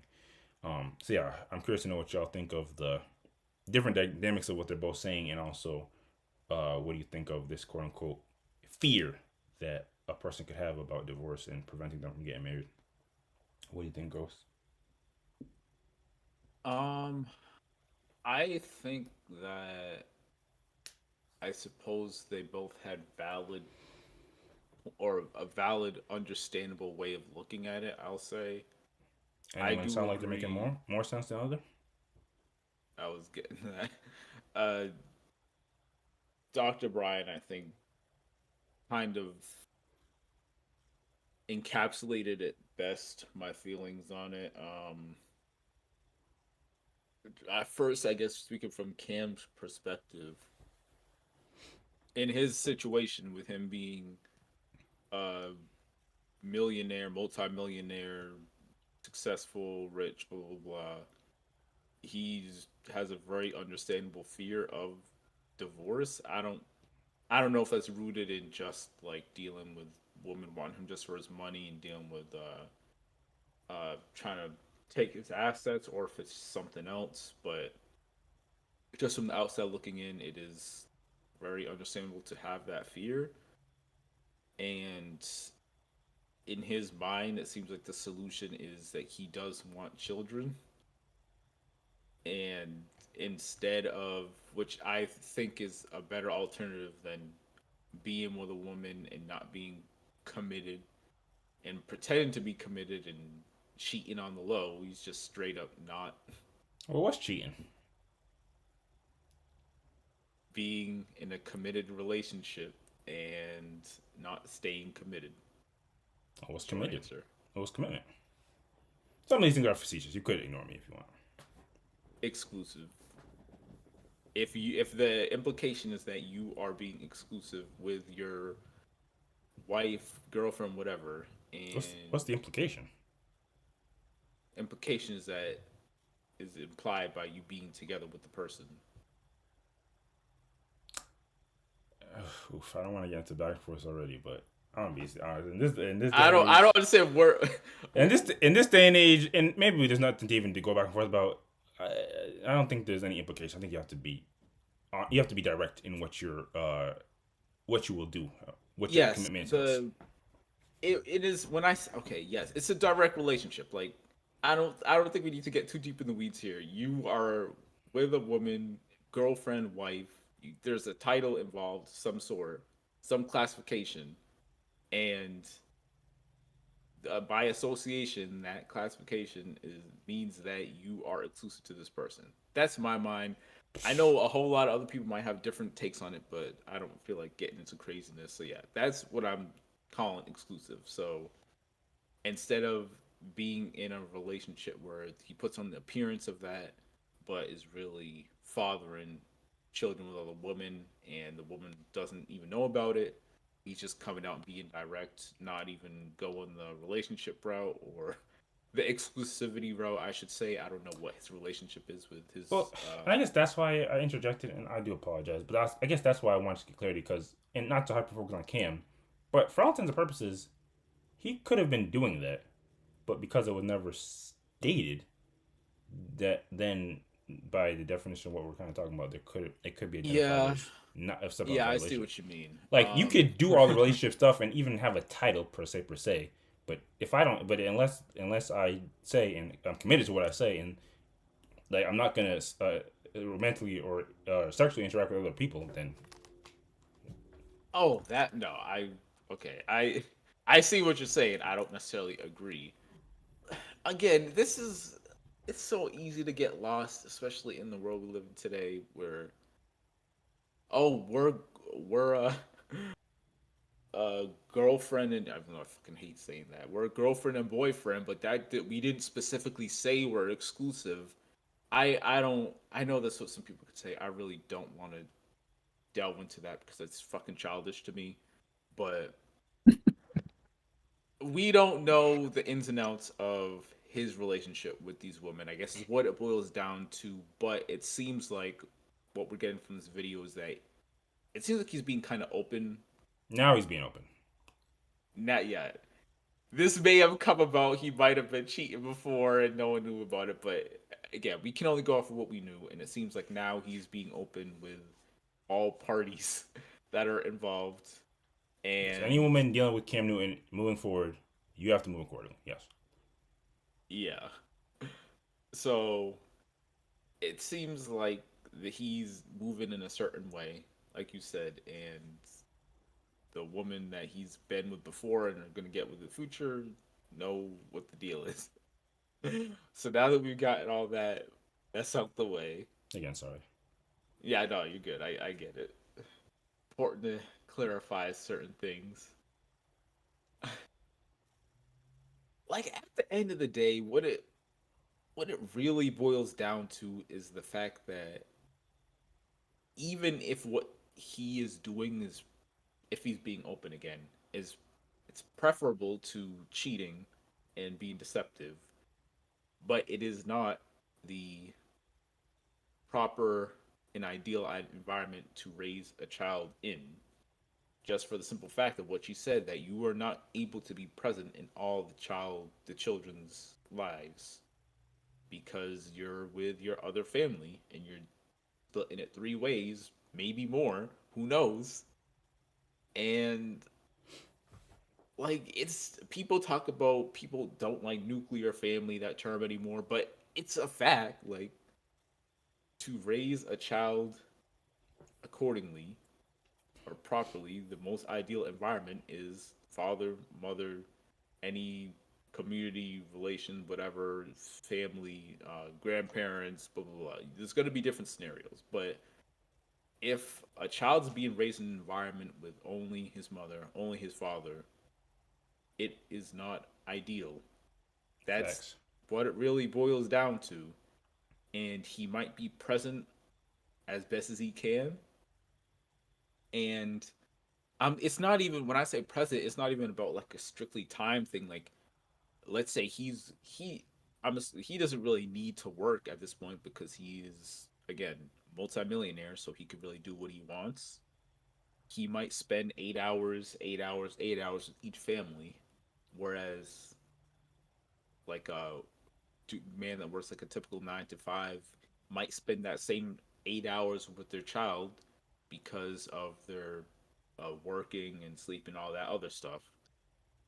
But it's not about just the time, it's about the knowledge that it's not, you can't put full effort into three different families. In my opinion, again, we can get Yeah, into that's multiple definitely debatable. marriages, and yeah, you can definitely, it's definitely debatable. I'm just kind of speaking from my perspective, and even beyond that, it's like, if the child knows that you have another family, that it's not just you can't spend time with them, it's that you're choosing to spend time with another family instead of them, it's going to most likely create some deep-seated issues, even if it's not the intent, and even if it's not like a subconscious thing. It kind of is. It is what it is, and actively going about and choosing this lifestyle, while preferable to some other alternatives of not having any responsibility, it is still not the best way to go about things. And I'm not here to give him advice on what he should be doing all better, because he's kind of in this scenario already, and I'm not here to say that he should, I'm telling what steps to take, but from an outsider looking in, that is my perspective on this. That's fair. We're not necessarily here to talk to Cam directly. We're just in general. Um, yeah, we'll come back to the other part just to give you a chance to think or just take a breath. What do you think about the dynamics of the conversation, Ace? You know, uh, the idea that a person could still want to procreate. Everybody, well, most people, it's safe to say, like humans inherently want that, to have the desire to procreate. But the desire to get married definitely seems a bit lower these days. Yeah, I agree with pretty much what Ghost was saying and what the doctor here was saying. To Dr. With Bryant. Cam, like Dr. Bryant, Cam Newton may very well want to have more children, may want to have children, whatever. So do many other people, but the along with that, like if you don't have the desire to commit to a woman and stick out, I mean not stick out, but like again, just commit to a relationship.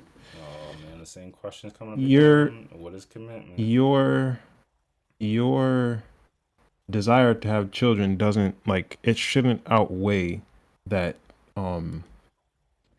the importance of that commitment, because of all of the all of the um all of the potential like negatives and negatives you're introducing into these children's lives, Well, simply by not being someone's a getting, someone's getting kind of like you're loading things on.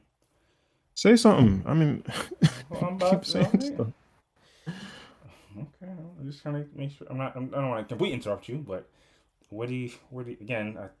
I would think after we had just talked to Ghost about this, but what do you mean by commitment? I mean, you say to the woman that you are in a committed relationship. You are only going to be with this woman. This is the woman that you plan to spend the rest of your life with, and there's going to be no other women. Like, I don't understand why this. It has to be said. Like, Okay. I agree with that part. Things with you, whatever this commitment entails, has to be said. And I'm just kind of just working through your logic here. So you said that you're, and maybe you were just kind of saying this, and maybe there's kind of a deeper interpretation, but you're saying the desire to have kids shouldn't be greater than that. Like, how do we control what our desires are? I didn't say it shouldn't be greater, but it shouldn't override the importance of the commitment. Like, you having the kids, you going ahead and having the kids shouldn't be something that you do because or unless you are willing to take on that commitment first. Like, you might have the desire, Who sure, said? but don't follow through with it. Is what I'm saying. I mean, I guess I should stop trying to purposely to pick apart your logic, but there's also just the dynamics of people that are comfortable with this type of arrangement. But Yeah, the people might be comfortable with it, but that doesn't say anything to the children. okay, and then we get to this aspect, and you were kind of speaking to this. Well, again, I think we all do generally agree that nuclear family, mom, dad, children, will produce probably the best results.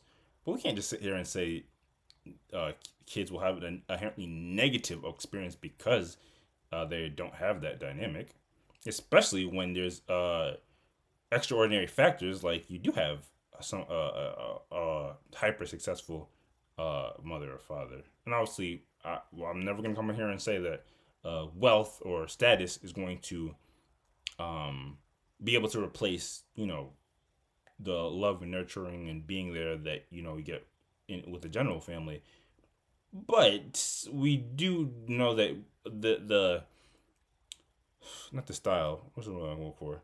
The type of life that can be afforded to a child, it can be boosted in some ways by your status or your place in life. And again, I'm not even trying to focus on Cam himself, but I think if we're having a conversation, and I don't think people should ever have a conversation of multiple kids or multiple wives or multiple families in general, unless you have you're in like the top like 1%. I think there. I don't think we can just blanket say a child will have a negative experience because of the certain dynamic. Is what I'm trying to say. Okay, you want to say your perspective then? Because I don't like I don't understand what or why you're pushing back on Let's not act what like I'm saying. Let's not act like this. It's not the first time you're doing a podcast with me. What do I consistently do? I'm consistently trying to challenge logic. But sorry. To be honest, I don't really have a hot take, or at least I don't have a hot take I haven't said before. My hot take is always I 100% can understand the dynamic of men wanting to be fruitful and multiply, and preferably with different women. My thing is always just you gotta have them under one roof, and that's incredibly hard in this day and age. But that's the best. That's how you gotta do it.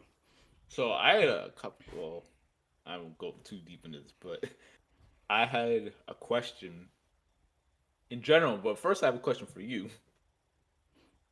To clarify, you did say you do think it's preferable to have multiple wives?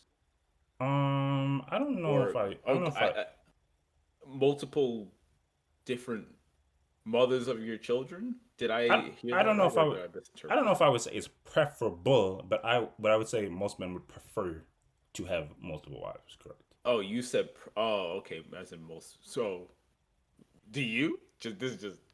No, I'm on record about that too. I actually don't. Okay. There's only one fringe scenario in which I would entertain that thought. Okay. I don't know if I'd say most men would prefer. I think most men prefer that. I think it's evident by the fact that men are more likely Yeah, to most men would go prefer to have go. multiple women. I don't know about multiple wives, but Well, okay, it's just that's just an extension of yeah, that. You could yeah. say multiple partners, multiple Yeah, significant yeah. others, multiple whatever. I'm just Got you. yeah. Okay, so my question is kind of related to that because we kind of talking about this from the children's perspective. If there were no children involved and he was just, it just like this kind of wouldn't work without there being children involved. But if he was just out and open with multiple women that he was with and he didn't have any intent of marrying them, do y'all think that has any long lasting negative effects on either party, or is it different if they're adults and they're actively choosing this specific lifestyle? Well, I mean, first and foremost, consenting adults can do whatever they damn well please. But looking at it from the perspective of, we are a good old fashioned traditional Israelite podcast here. Yeah, that's some horseshit. What? No, no, you can't do that. Oh, I like that. what? Okay, you're cruising for a bruising if you do that. Noted. All right, yeah, that's all. But yeah, I don't think there's anything that I haven't. I think my position when it comes to multiple families is pretty consistent. But the other part is what do you I'll spin it back. What do you guys think about that concept of like and again, I think this is way more common than a lot of people like to admit. I think it's kind of corny to say it out loud. That's why a lot of men aren't saying it. But what do you think of that concept of fear of divorce? Do you think that's a real thing? Do you have any? Does that ever cross your mind? If we're being transparent, what do you think, Jace? I mean, I know it's a real thing. I don't really understand it because prenups are a thing. So just you're do at, that. Like, so you're gonna ask your future significant other for a prenup? yeah.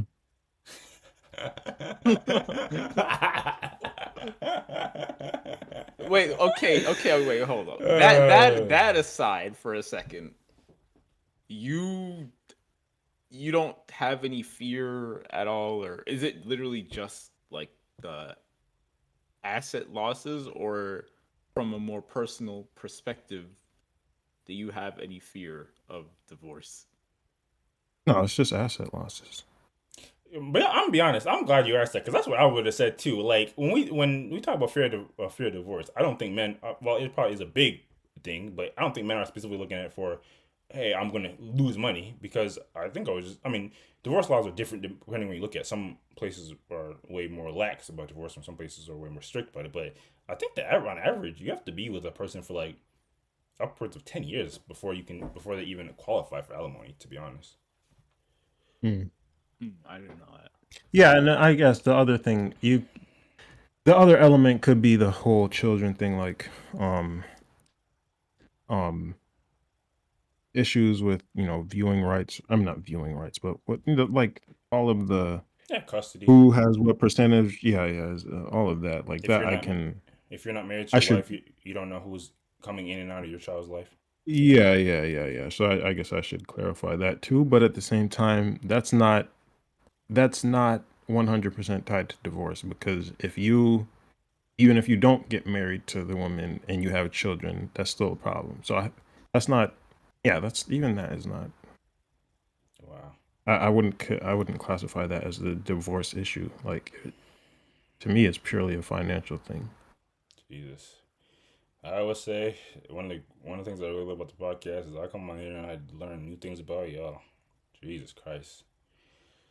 What about you, Ghost? Do you have an understanding of are you aware and have an understanding of the concept of fear of divorce that people have, and does it ever come across your mind at all? In a sense, I don't think I would call it a fear of divorce necessarily, or I don't know if fear is even the right term. Either way, the way I look at it is Like, not even looking at assets. Like, it's completely out of my mind. I'm just looking at it from purely a personal perspective, where I would say I'm just trying to find the right word. I don't know if tentative is the right word, but or particular, substitute any of those words. But if I'm gonna be with a woman, like marry her, make her my wife, I am like, I just can't fathom people rushing into something like that, because for me it's something like, I'm naturally an overthinker regardless, and when it comes to finding someone that I theoretically want to spend the rest of my life with, that's something that I would overthink to the death of me and take a lot of time before making that decision. And it kind of ties into, I mean, obviously the big thing is that, what if I don't do my due diligence and turns out that this woman isn't who I want to spend the rest of my life with? Or what if on my end I'm not up to par with how I should be operating, and that leads to the relationship dissolving? That is like pretty much the forefront of, in my mind, of like, before I get into a relationship, I have to have those things ironed out in my head, which again is not directly like a fear of divorce, but it's like, I can't contemplate not having that reserve and caution. And this is not even bringing into like assets, or because I mean, child support and all that is obviously like, a whole lot of dudes that pay child support complain about it. Some justified, some not. But exclusive of that, or again, if there are kids involved, it, that's like pretty much the worst case scenario I can think of for how my life plays out, where I get divorced and I have a kid, and me and the significant other, my wife or former wife, are at odds, and Yeah. the kid has to deal with that, and Especially young kids. yeah, it's just, I think it's, I'd say more of a fear of being trapped in a bad situation, whether it's my fault or not, is more of the fear than just a blanket fear of divorce. But it's, you could throw it in the same umbrella. Yeah, to be honest, I think I'm actually am on pretty much the same page as you, Ghost. And the way I kind of describe it, and you can kind of correct me if I'm off bases. I think when it comes to our own respective lives, like we have a high level of control of what's going on in our lives. You know, the choices that we make. You know, Yeah. like we put a decent amount of thought into it. So when we make our choices and our decisions, what to do in with our lives, we have a good level of confidence in it. And I think when it comes to marriage and this idea of like becoming intimately tied to this other person, I think not necessarily the fear, because I'm on record, I don't have any fears. I think there's this general concern of like, I don't want to feel as if I made a mistake. Like, if I'm going to make this commitment, now that we kind of are all on the same page about what commitment is, or similar page, if I'm going to make this commitment and I'm going to effectively say, hey, everything that happens, or I'm involved with, or you're involved with, I want that person to be that person that I can trust 100%. And if you make a mistake and, you know, something needs to do, if life leads to divorce, you feel like, damn, I thought this was the right choice, but I made a mistake, and it was somewhat out of control. So, I mean, I don't want to do a whole thing, even though I do have a couple of thoughts and like this whole podcast worth of material on the divorce and marriage and relationships. I would just say in general, for men, and this is applicable for women too, but for men, there's you can never be 100% sure, but that doesn't stop us from that shouldn't stop us from doing things in life. Obviously, you know, we take risk in a lot of things when it comes to jobs, you know, relationships with other men. You know, just there's a risk involved with everything in life. I would say when it comes to marriage, we should obviously do a decent level of vetting, and even if that's not going to get you to 100%, but it can get you to, you know, close to where you do feel safer in it. And everyone has their own vetting process. I just personally, what I would say to other men, I would say a good 9 months to a year. You do that vetting process. You really do your checks and balances. I think that can give you a good gauge of what you should do, whether marriage is viable or not. And then, yeah, I mean, just you know, make sure you have that full transparency. Because on the one thing that I will say to women, and I'm talking like there's a bunch of women listening to us, but if any women do ever hear, if you truly do care about, we're always talking about, do people care about what men think? If you truly do care about men and what they think, do what you can to alleviate this concern or fear for some people of divorce, because a lot of the perception is, for a lot of men out here, especially even young men, which sucks, is I'm gonna get married to this woman, and at any point in time, she can divorce me for whatever reason. So there's gotta be action on both ends to alleviate the thought of a man potentially getting divorced and losing assets, or feeling like he made a mistake in life somewhere along the line. But aside for that, I mean, I still say a general salute to Cam, and salute to Dr. Bryant. I think they did have a little dope conversation, and I can 100% understand Cam's perspective, and a lot of guys can, to be honest. Even and people that are nowhere near Cam's level of wealth and status. But yeah, I wouldn't salute Cam. Not for this specific conversation. I'm sure you understand. I'm talking about the fact that he's an established man. There's and some of this thing is like what you hear or don't hear. We could salute without the cosign. Well, I'm just saying. Gotcha. I didn't follow that. I got it now. Okay, fair enough. Because if every week we heard a story about him having problems with his child's mothers, and the child's mother would call him deadbeat dads, then I'll come on here and be like, hey man, this process ain't even working. But it seems like he's developing a system. He's being transparent, and he's obviously a whole legend in his respective field. So that's why I say salute. Up and coming head coach, offensive coordinator, putting together a new playbook never before seen. All right, and he's a dope shooter. Anyway, is there time to get into this? Because if we get into this, I kind of want to get into the other thing. We're at 2:17. Damn, it's already 12:30. Jeez. Yeah, we'll save this for next time, even though it's gonna be hella old by then. Yeah, because we got a lot of resting powers to give out. So yeah, we'll go to the Yachty thing. This feels like a good topic. Yeah.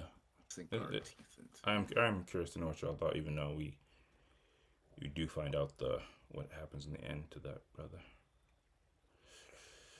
Okay, there's two links to this. What's the first one? Is the first one that? I guess I can pull it up on my end. What's the second link? Oh yeah, the second one is the brother's explanation. Okay, so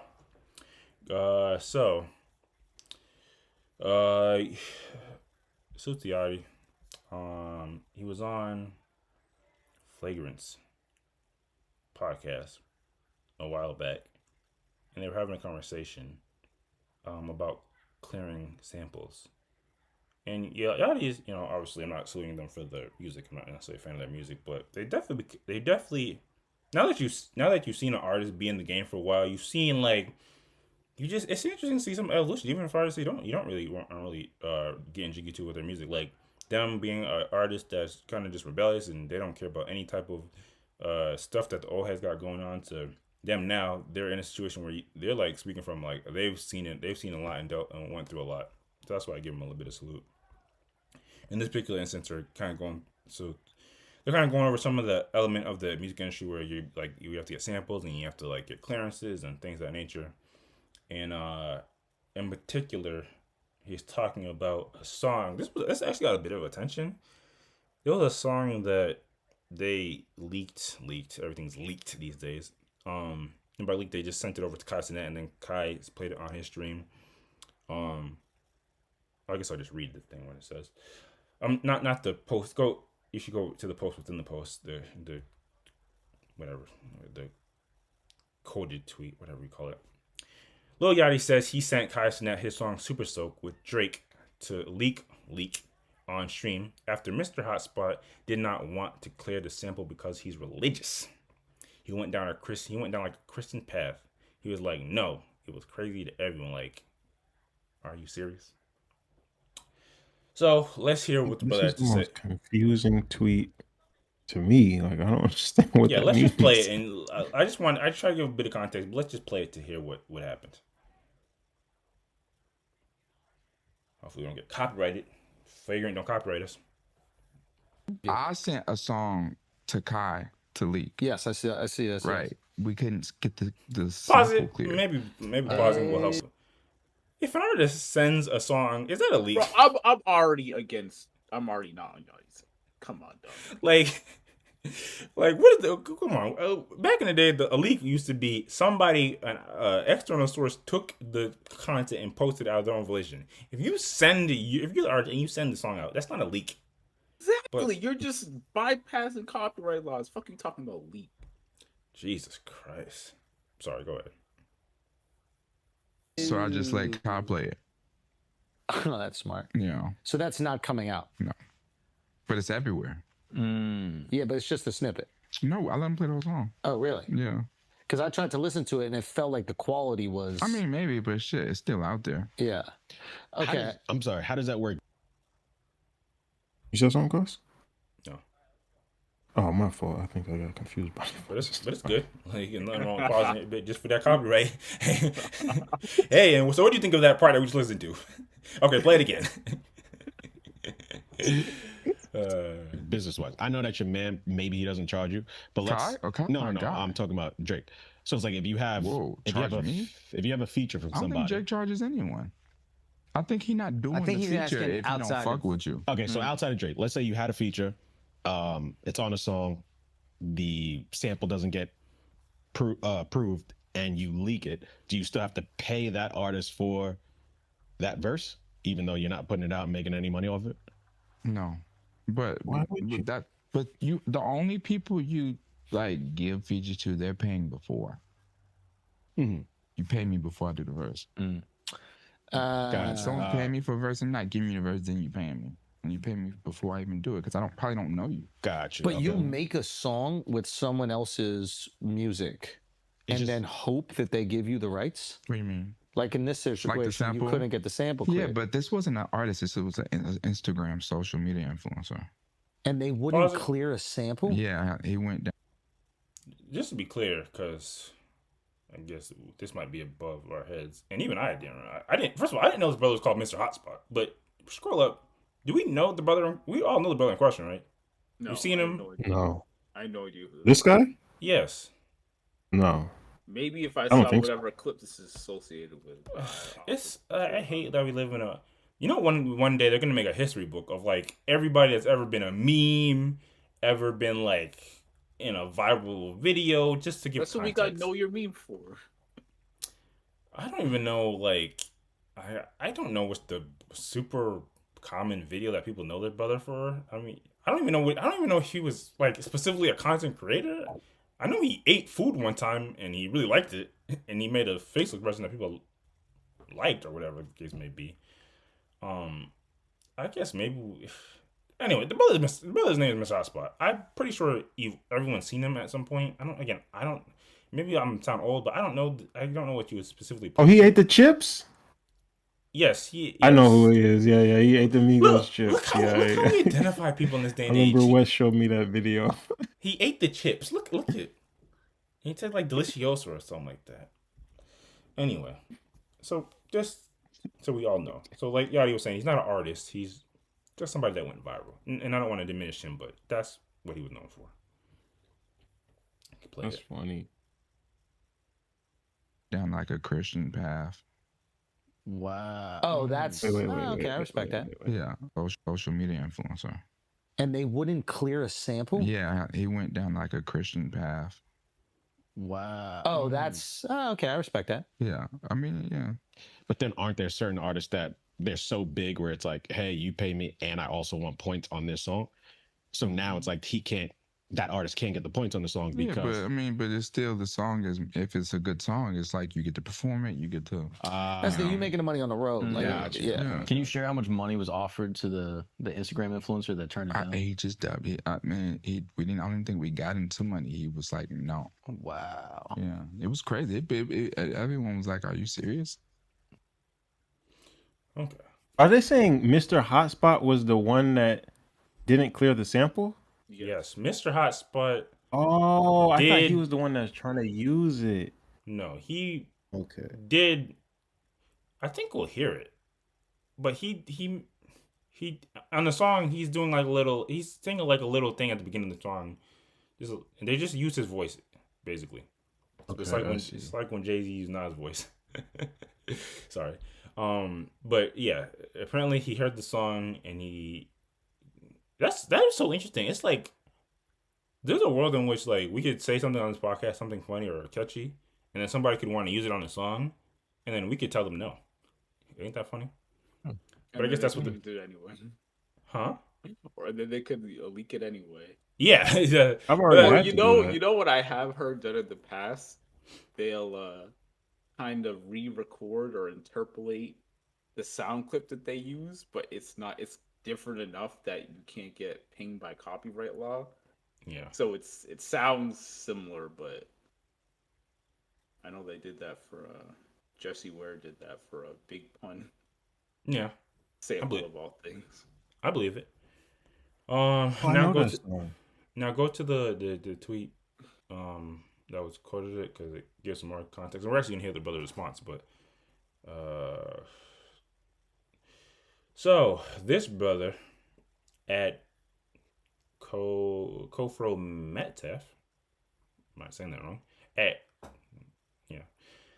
I helped with some influencer outreach for a company last year, and I tapped my dog, Mr. Hotspot, so I guess he worked with him. He declined the bag as well, and as it didn't fit his alignment.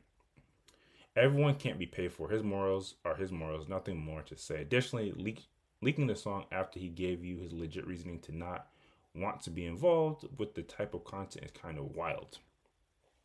So, we've actually had a conversation similar to like this before. I think he was pretending. This is kind of going into my Wayback Machine. I think our interview came out obviously years and years after Shaka Khan being like they weren't happy with the way Kanye sampled their voice on a record. So I guess this is the main reason why I brought this is I guess to have an updated version of that. What do we think of this? And part of it is just like the law, and it's good that this law is in place. But what do you think of this type of dynamic between an artist and I guess the difference between like if it's an artist, I think we feel more compelled to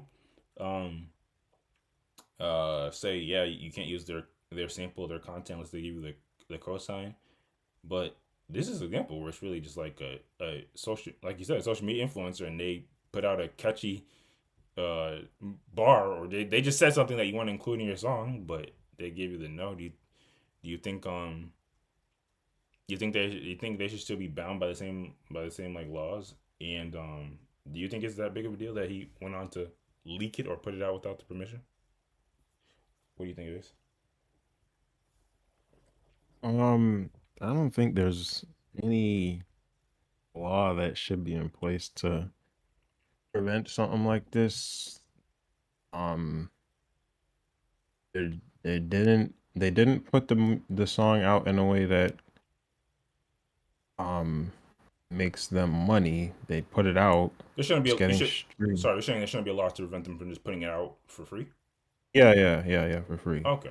'Cause, I mean, to me, this is the classic question of sampling and whether or not it's okay or not. It's always been like people put out mixtapes and stuff, use all type of beats and things like this, and you can't never been able to come at somebody because they put out a mixtape if they weren't getting paid for it. It wasn't Directly. you can't come after them legally. So You got the I don't. The keywords directly though, because if you put out a banger just for free, I mean, you still get paid because people are, I don't know, you, Listening to your other stuff. Yeah, listen to your other stuff. Just giving you more clicks on your website, on your Spotify, on your YouTube. Yeah. Yeah, that's true. But trying to put a law in place to try to tackle that, like, that seems like a conundrum that I don't think anybody is willing to even try to untangle or tackle. So yeah. Yeah, I don't, and I guess like you could say, well, it's not cool. And yeah, sure, like this tweet, sure, it wasn't cool. The dude said he didn't want you to do it. You did it. Or do you think that wasn't? Do you agree? Do you think it wasn't cool? Yeah, I do think so. Like if somebody I'm imagining myself in Yachty's shoes. Like if somebody told me that, hey, this don't really feel right, especially considering their faith or whatever. It's say less. Like I'm not gonna do that to somebody. So I don't. What if it's Drake though? If it's Drake, what do you mean? What if I'm trying to use someone with clout? No. That doesn't work for Ace. What if? Oh, you're right. What if Doom was still alive and he, for some reason, got one of your vocal samples, but the song had a message that you didn't rock with? Nice, thank you for that, bro. No. If I don't rock with the message, then no, don't do it. No. What? So you rock with the artist. I'm trying to think. I don't think you rock. So you rock with the artist, but you don't believe in giving them free reign to use it. Correct. Okay, I'm just asking. Yeah. So yeah, I don't think this was cool to do. But I don't think there's legal precedent, obviously, and well, there isn't. And then to come after the the person who did the sample, and I don't see that legal precedent being set up anytime in the near future. You think Yachty has, or you think an artist, not this focus on this, you think artists would have, because it does seem like they're a bit like bummed out about it. It seemed like they were super content with their creation, their art, but now they can't really put it out. Do you think they have a right to be bummed about it? Sure. Yeah. I mean, of course. But they can be bummed about it. I mean, mainly the only reason you'd really be bummed about it, he was able to put it out. Obviously, he just isn't able to make money off of it. Yeah, but artists artists at that level like to put it out on Spotify. That's what they really mean. Yeah. Yeah, you can be bummed about it, but at the same time, like you were also the asshole for putting it out. So you're not innocent. Like, but it's my art. It's not your voice, though. Fair enough. What about you, Ghost? What do you think of this type of dynamic? Do you think there's somebody that's more in the right or the wrong? Was it a bad move for them to put it out? Yeah. Yachty's definitely in the wrong. Damn. Yo, you're always gonna say Yachty's in the wrong. I mean, my extreme hate of his music aside, and I actually haven't even heard the song. I'm sure it's dog shit, but I think we can actually play it. I play the full do, thing and not get copyrighted. Oh yeah, I actually do want to listen to a little bit of the song just for context, because I don't even know what the message actually is. But that aside, my hate. If you're hyper religious, any hip hop adjacent message song probably wouldn't fly. Yeah, but I mean, there's levels to this. But this has nothing to do with nothing. I heard some Israelite drill the other day. I don't know. I actually did too. It was kind of hard. Yeah. I mean, it wasn't like a ironic way, but it was something about drill just makes stuff super hard. But I'm sorry, that has nothing to do with anything. I wish I they could do it remember. a couple like fuck Satans. It's like I wish I could kind of remember. rocking with I it. mean, I think we heard the same thing actually. Yeah, we might have. It's so But- crazy how drill could just make stuff kind of elicitable. But sorry, so get back to the point. So okay, my hate for Yachty aside, he's definitely in the wrong here. For even putting it out in general for free. Yes, I'm gonna go through this entire step. All right, How he's wrong. Gotcha. Step 1. I get artists having issues with sample clearing. From a consumer standpoint, it sucks when the song I want to listen to on streaming or song I want to listen to in general that is not released because of sample clearances from either the estate being assholes for whatever reason or they just can't get it cleared, whatever. There's a lot of different reasons for it. From a consumer standpoint and from an artistic standpoint, if I'm putting myself in his shoes, I can see how it would suck if they didn't clear it. But for one, should have done your research earlier. A lot of artists like to, especially when it comes to samples, ask forgiveness instead of permission. Facts. And that's how who was it that's paying Sting like fucking Diddy? No Diddy. Diddy, yep. Diddy and Faith Evans paying Sting however much crazy amount. That's how that happens. So if you don't want to go the route of asking beforehand and you ask afterwards and you get denied, kind of I don't want to say it's your fault, but you gotta hold the L. Like, I get it sucks, and you don't anticipate someone going down that religious path and not rocking with the music, but you gotta deal with it. The only thing it's not pushback, but and I'm not an artist. None of us are artists here, but realistically speaking, if we know anything about how these processes happen, I think sometimes it's not so much a matter of like, hey, I just want to use a sample from this person. Let me go ask them first, and then like, I think a lot of times, pardon me, a producer is kind of messing around with something, and then maybe you kind of heard something that you think goes with something. Like, I think the process of art is typically one that doesn't necessarily allow for ask for permission and then make the art. I think most of the time it's we put something together. We put something together, maybe not a finished product, but we put something together. Oh, by the way, we do need to get samples and then go ask. I think that's the only thing we have to keep in mind.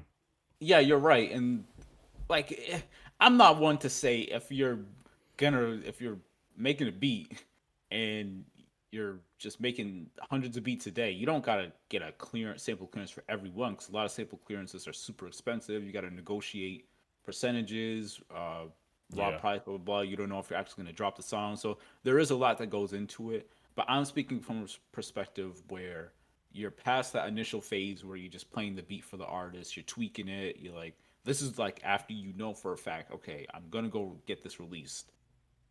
And again, none of us are artists here, so we don't know the ins and outs of the exact processes, but I'd say we know enough to know that after you are certain that you do know you want to release it and you go to get the samples cleared, at that stage, it kind of comes out of like this, the conceptual, and it becomes more, okay, this is a realized track.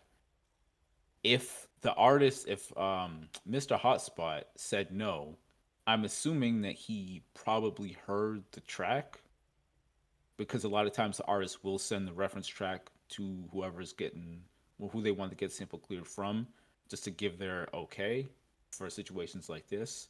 He might have just said no off principle because he's heard Yachty's music in general, but who knows?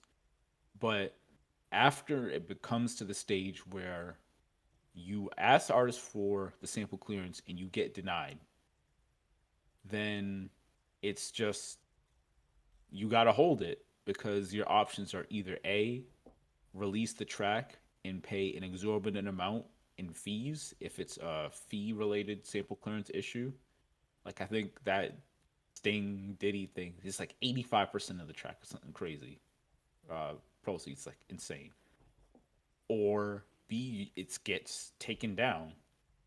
And the ironic thing is, yeah, I'm not speaking for Yachty specifically, but a lot of the artists that complain about sample clearances are the same artists that will DMCA or DCMA or whatever it is, copy strike artists and people that are playing their music because they're not getting a cut and they want the money.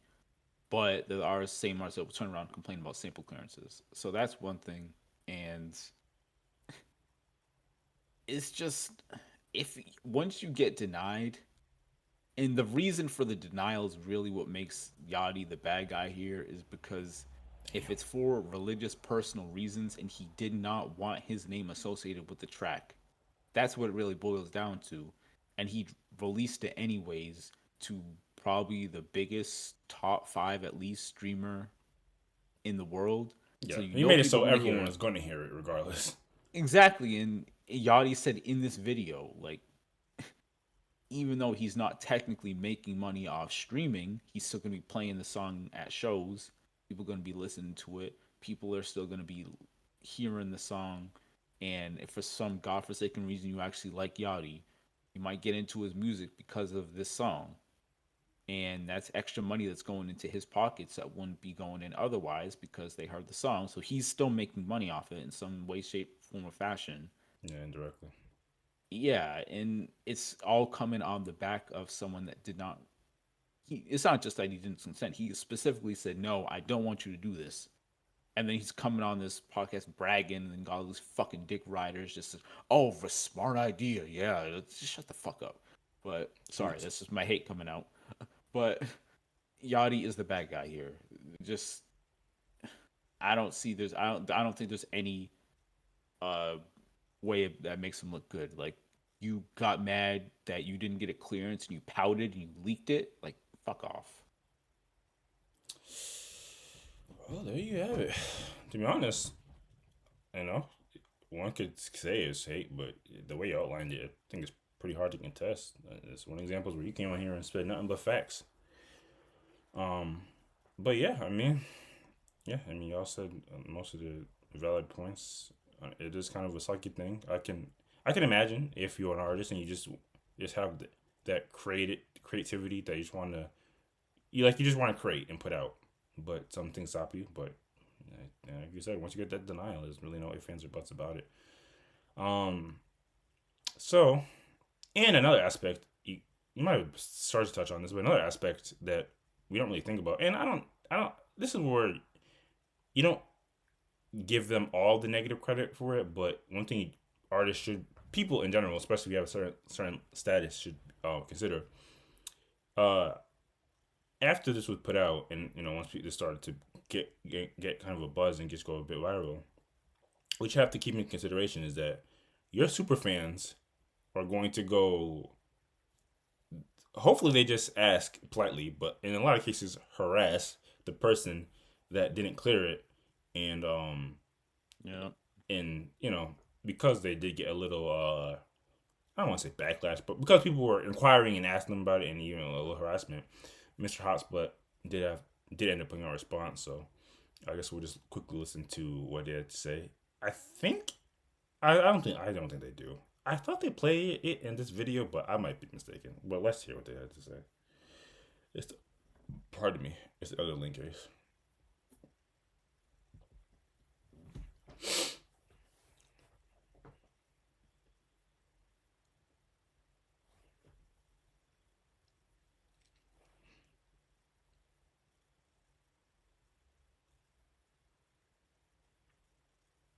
Much respect to bro. Reference. And we sent it in to them.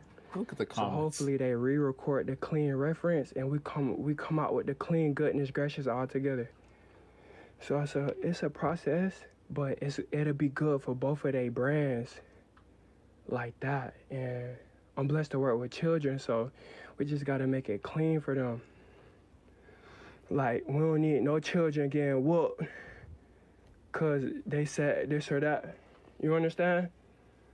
And if you look at the bad side, it's the children who really running these views up. So if we make sure both verses clean, everybody coming clean, everybody gonna benefit for sure. It's a process, but We appreciate you being patient. We sent that in. They got it today. And them boys about to turn up. Like, we ain't trying to hold them back from nothing, but we just need the morals correct. That's all.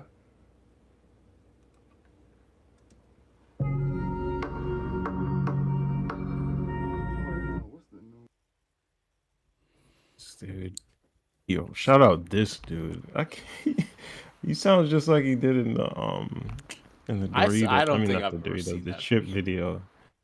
You have, but yeah, yeah, like I was just saying, like even within his live, but and definitely all up in his comments and just his DMs and all type of things. There are definitely people that are just kind of spamming clear the sample. And again, I'm not saying that's directly Yachty's fault. Obviously, you could say if he never put out the record, then none of this would happen. Kind of is his fault. Like, I'm just saying he didn't direct any fans to do this, but you do have to be incredibly conscious of the fact that if you put out something that people do gravitate towards, and then you sell the story of like, I wanted to put it out, but this person didn't really. It's this person that the reason why it didn't get put out. Naturally, you're gonna have people that take their own that put things in. They go by their own devices and they go about the way they see fit, and then homeboy has to come out and respond. So we'll let them brother try it. We just have to do a clean version. But yeah, so yeah, that's pretty much the whole story. In case you missed it, I guess pull up if you can, Ace, we can pull it up just real quick. It's called Super. Yeah, I want to hear a little of this. Right. Even though there's no way we could get copyright on it, we're still gonna only. I think just the first part has the guy's sample. This is the interesting part. You have the track, or do I have the track? No, no one has. I don't even know what it's called. Do I? It's called Super Soak. They just said it. It's the super. Type in YouTube. Find it real quick. Let's see. Probably alerting video and everything. Let's see who can get it first. I actually don't know if this is it. What? Super Soak Yachty. Why are you searching? That's what it's called? Super Soak? Yeah, wait. I missed that. Well, we're literally talking about it on a podcast. Well, there should be no music video. Hold on. Video? Go to the. Is that official? Go to the unreleased one. Yeah.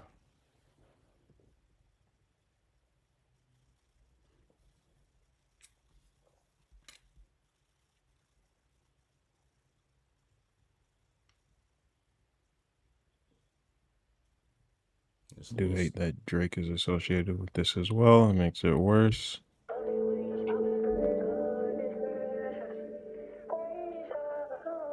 That's the him, guy. probably. Yeah, that's the guy, by the way.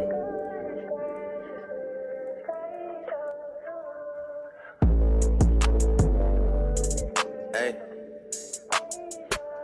I mean, by the title, I can see how this could be. Scroll down to make sure that Iffy. this isn't a fake. Right.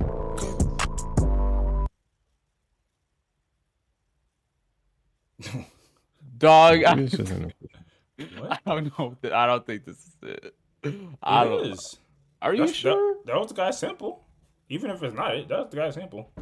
All right, those comments are a little sketchy, but okay. I think it's unreleased, and the main way people heard it was on freaking Kai's and S stream. Like the AI version. Yeah. Anyway, I'm watching the movie. Oh yeah, okay. I can't listen to Drake, so that's gonna be it. Whoops. The fact that you hate Drake more than Yachty is actually insane. Like, come on. This should not turn into a hate thing. Anyway, there you go.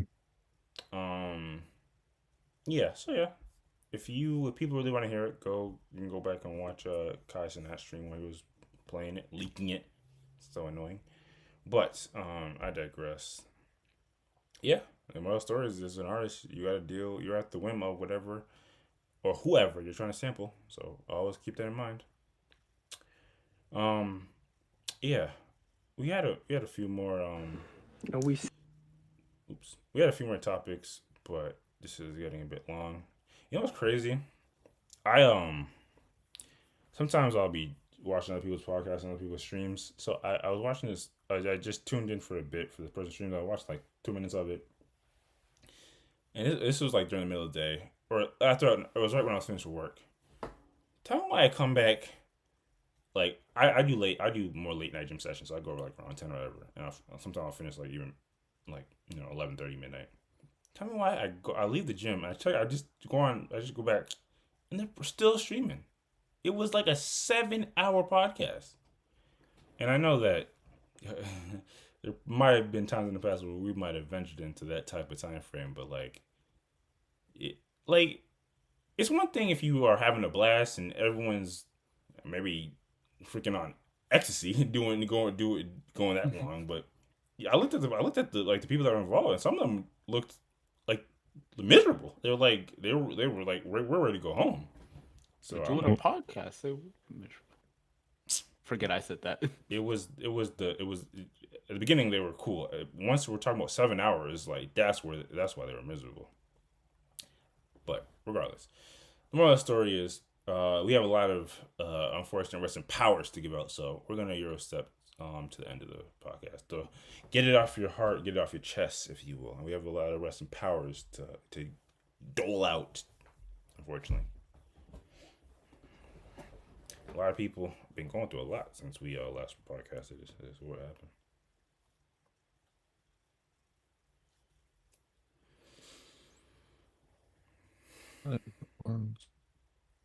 What's going on here?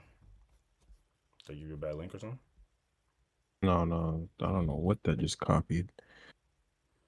So, first and foremost, rest in power to Fatman Scoop. Man, this brother is so goddamn influential, and it really is super unfortunate. I forget. I think I included an article with all of these, but I believe this brother was still relatively young in his early 50s, maybe even 40s. We gotta double check that, but yeah, it's super unfortunate to hear the loss. And for anyone that needed a quick reminder, play some of the contributions that they we'll play some of the contributions that they provided to our time real quick. You can play those.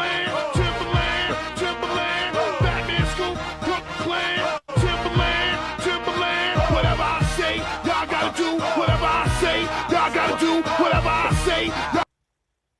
Let's go through them real quick. You about to get copy strike. He's going through them real quickly.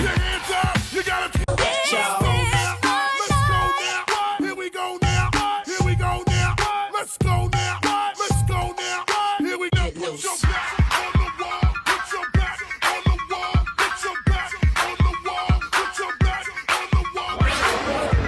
Misdemeanors in the house. Timberland, Fatman Scoop, Brooklyn, Timberland. I don't remember it. Classic. Now I don't remember it. Yeah, we just have to give that quick going back in time, man. And they've just been around. And here though, they've just been around for like a long time. Like being involved with Missy, Timbaland, obviously. Man, it just really sucks when you hear about a legend that has really like they're just kind of like you don't even really think about them consistently, but when you do hear their contribution, you're like, dang, you like it really sticks to you. So again, rest in power, condolences to their family. No, definitely. Like this one person said, another legend gone. 90s baby, no doubt, was lit off for Scoop. Dang, it says he collapsed at a concert. Dang. Yeah. An article, and I'll attach it because usually I don't necessarily put out a whole video for when we just go over rest in powers, but I probably will kind of put these in one video. And I'll include the articles in the description below. But yeah, unfortunately, they did pass away due to health related issues. So truly unfortunate there.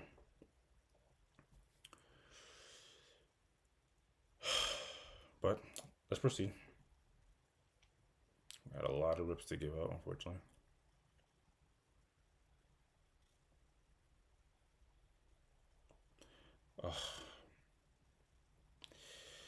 Man, this one. it really really is sad to see younger brothers in the grand scheme of things, and young sisters pass away. Rich homie Quan dies at 34. Man, obviously, not you didn't say this time. I was actually listening to a podcast. We went back. I think when we were listening to the Double XL freshman ciphers, where you're talking about like when it comes to like Southern artists, Atlanta artists, like those probably aren't at the top of any our list, but like you can't but help but feel remorse and somberness when you see somebody that, I mean, they were just alive and active recently, and at this point it was definitely at this point in their career was definitely kind of like they kind of like all artists kind of start off having that initial hype, and then for whatever reason they kind of decline for whatever reason, bad business, bad relationships. Like obviously there was a time where they were wildly successful collaborating with Young Thug, but that kind of died down, so they started to go on a decrease. But then you started to see like that once they kind of learned the lessons of the music industry, they have the incline of like they're super confident in the music they're putting out. They're super adjusted in their lifestyle, and hopefully they start to give lessons on to artists that are coming up now. And I think that was the stage that Rich Homie Quan was at. And it's just one of those things that was hella unexpected. And yeah, it's super, super unfortunate. This NPR article kind of gives a good salute and some information on their life in general. This first part just kind of speaks about Rich Homie Quan, an Atlanta native, who was instrumental in that city's takeover of hip hop, which is true. Atlanta really did. He was. People don't give him credit, but in the early 2010s in the early 20-teens, in the mid 20-teens, Atlanta was like Migos and Future and Young Thug, and then goes on to be Lil Baby and them. Like Rich Homie Quan was in there. The native who was instrumental in that city's takeover of hip hop sound and attitude in the mid 2010s has died. The rapper recent ascent along peers like Young Thug, with whom he had partnered in the group Rich Gang, resulted in a string of hits that switched the rap's lingua. What the hell is that? Lingua franca? Lingua franca, from staccato rhythms to melodic flows. What is a lingua franca? That's a new one for me. Dang, salute to NPR. But now I gotta go look that up afterwards. His death was confirmed by NPR by his father, Corey Lamar, who did not provide the cause of death. He was 34. Interesting. Obviously, since then his cause of death did come out. It was drug related, and you always have to put that. Even though it kind of sucks when what happens when somebody's dying. Stay away from drugs, kids. It just, if you want to live long, it's just better if you do. But yeah, again, salute to Rich Homie Quan. Again, his contributions to hip hop, to Atlanta are like you can't deny that at all. They definitely did have an incredibly successful career in the grand scheme of things, albeit short, comparatively. He definitely got a lot of love in his height, and even recently, and yeah, we're never gonna forget his contribution to hip hop, and he's when I saw that news, I definitely legend. Even though I do like to not just throw that out for anybody. I think I think he does make that. So again, salute to him. Condolences to the family.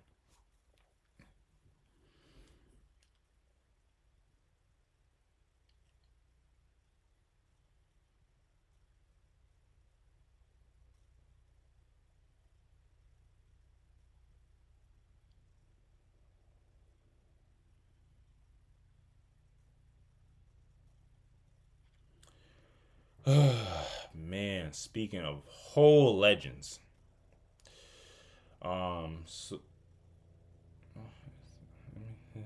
You can pull up the Instagram post. All It's right, tied- New York uh, Times isn't making this easy for me. That's fine. You can pull up the Instagram post. While you're fiddling around with that, salute and rest in power to James Earl Jones, a whole legend. Yeah, I don't know. I think it's safe to say one of like the biggest actors, but the contributions are kind of like low key. I guess kind of going through this one of the one of the actors from Coming to America. You can go. We'll just go through this slide real quick. Obviously, the voice of Mufasa from The Lion King, a horror classic. This is one of the movies. Even though I in later years I'm on record, Lion King isn't all that. It seems like everyone's like literally like. Is there anyone who hasn't seen Lion King? Like everyone's seen Lion King. It's pretty crazy. You can't say that about too many movies. Probably the most famous one, freaking Star Wars. I want to go back and watch a interview, how he came to this role, because this is so damn iconic. Yep. Man. Also not quote unquote super recently, but also welcome home Roscoe Jenkins. I think it kind of just goes back to. Oh no, The Sandlot. That's crazy. Sometimes you forget about Sandlot. Yeah. Man, there was another. Obviously, he's been in like millions. But there was another film he was in that I was watching even somewhat recently. I forget. But yeah, ultimately speaking, yeah, this is so goddamn unfortunate. Obviously, the blessing is that they did live quite a long life. But yeah, it's just crazy, man. Like legends. Yeah, this. To be honest, this dude has seemed old for years to me. Like, yeah, since I was young, he seemed old as heck. Yeah, he definitely had that John Witherspoon characters to him. Like he's always playing like an older elder man. Yeah. Even Morgan Freeman's like that. You know what? You know what movie? What's that movie that Morgan Freeman? He always look old, but he kind of playing like a young cop. What's that movie? Where he's like being cops with like that white dude. You talking about Seven? Is that Seven? That was Morgan Freeman. He was old. Yeah, him and Brad Pitt. No, that must not be the one. I think it was another movie like that because he was kind of old in that one too. But anyway, regardless, so it's Morgan Freeman. But yeah, again, condolences, rest in power to I keep saying James Earl Jones, a whole legend. Definitely recommend going back and watching his classics classics that he's been a part of. If you haven't, a lot of people haven't seen Coming to America, and we watched that somewhat recently, and that is actually a whole banger. Star Wars is always a dope movie to go back and watch. Obviously, Sandlot's a whole classic. He just be in a lot of movies, and that's really dope about him. But if there's nothing else to say, we can move on. I think voice, like, very iconic voice. Yeah, very good at narration or just kind of speaking with wisdom. Speaking of older legends, Frankie Beverly, man, iconic R&B soul lead vocalist for the band Maze and creator of the song Before I Let Go, dies at 77.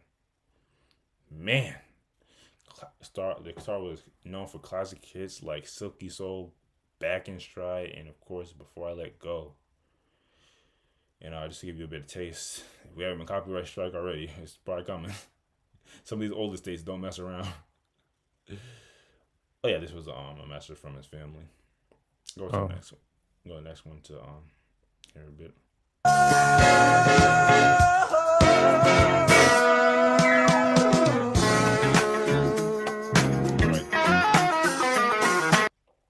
Yes. Yeah, we know that one. If you don't know, your older aunties, uncles, grandparents, they definitely know about Frankie Beverly. A whole legend, a whole contribution to R&B, soul, hip hop. I already said soul, but I'm gonna say it one more time. Soul in general, man. Whew. I know the hearts are heavy right now, but I think we have at least one more.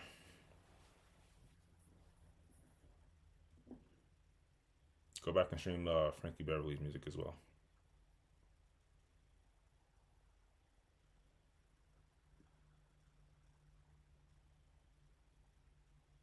And then one you might have missed, I didn't even know this until recently.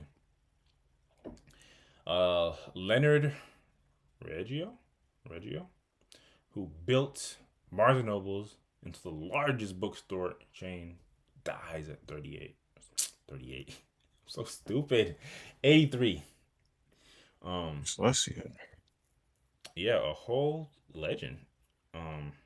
Yeah, you can read the article if you desire for more information. But yeah, like the literal founder of Barnes and Nobles. If you ever got a book from Barnes and Nobles, or if you ever stopped through, because they still have a Starbucks in there. Obviously, I have younger siblings that love to read, so I was in Barnes and Nobles for some reason or another. This brother's the reason why. I'm sure he was a fine avid reader, so pretty sure we all have, or a lot of y'all have that in common with the brother. But yeah, definitely a legend, a creator, and an entrepreneur that went on to create one of the biggest, if not, it's any other big bookstore chains these days.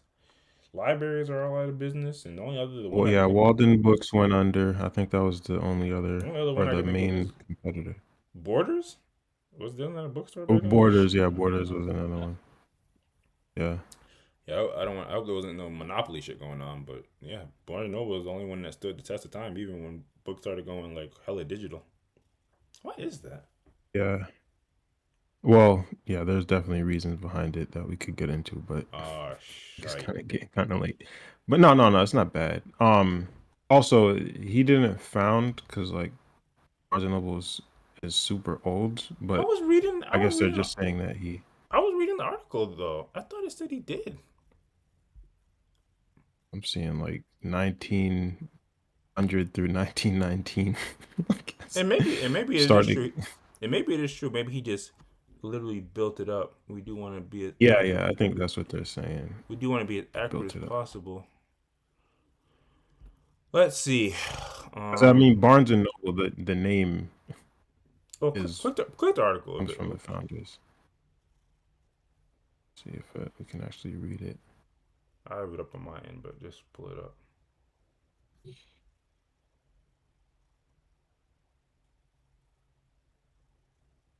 Oh, on the screen that the people can see. Yeah. So if you scroll down a bit, it says Barnes & Noble's founder, Leonard Riggio, who built a single bookstore into a national powerhouse, passed away in New York City on Tuesday. The company said he was 83. So, I don't know. Maybe found is a subjective term. Okay, here, look. It says the brash Riggio's near half-century reign began in 1971. $0.2 million loan purchased Barnes & Noble's name, the flagship store on Lower Fifth Avenue in Manhattan. Started, I guess. So it was only one store, probably too. So I guess he's the one that made it a national brand.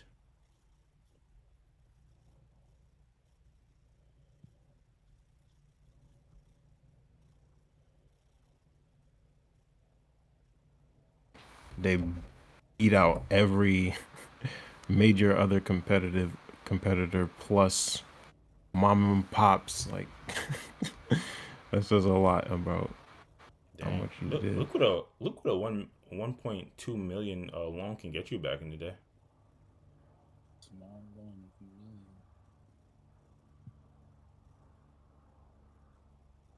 Sorry, I'm just reading someone's article. Apparently, probably like $5 million. Apparently, it went on to say, the article goes, there's a quote from an interview. It was a huge leap forward because it helped take hard covers which had previously been carriage trade items, into a mass market. Barnes and Nobles brought reading into living rooms outside of the major urban centers. The chain grew so powerful that it was like blamed for bookstores, independent bookstores out of business. Yeah, admittedly, well, we're giving Barnes and Nobles credit and brother credit. A lot of people probably look at Barnes and Nobles as like probably a negative thing. Mm-hmm. Anyway, well, if you look at this brother in Barnes and Noble unfavorably, it's just news then. But if you do look at Barnes and Noble favorably, and you're glad that it's a Barnes and Noble in your city, you guess you look at it favorably. Either way, salute to the brother, salute to Barnes and Nobles, and I think that's about it. So go here real quick. Oops, don't want to do that. There we go. Okay. So, always unfortunate we have to give a rest in power out, but salute to Joey, badass. He got a record, and then in that record he said, "Legends, they never die," and it's true. Some people have made such an impact in this world, even though they are no longer here. It still feels like they are. I always say that about Prince, to an extent, Mike Jackson, Kobe. There are just some people that they're what they've done in this world is bigger than they're actually just being as a person. And there's also that concept of celebrating people, so no need to be too sad about it. All the same, on to what we do to remind ourselves of what happiness is, to kind of change the vibe. What are we looking forward to? You know what they say about having something to look forward to. I know for me, at top. Oh my apologies. I'm just getting my eyes. Yeah, you can go ahead. For me, at time of recording, it's late September, and if you live in the 413 area or Western Mass, or even adjacent to Western Mass, you know about the Big E, the Big Exposition. So yeah, gonna get me a nice Friday soon, and all the other fair amenities. Yes. Although this year I will say, just getting out my heart, get out my chest. I feel as if everyone and their mom is going twice this year. But that's neither here nor there. I'm included.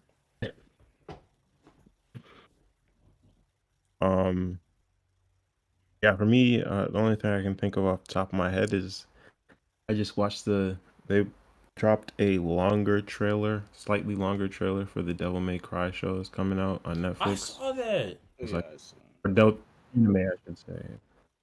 Looks like it's gonna be fire.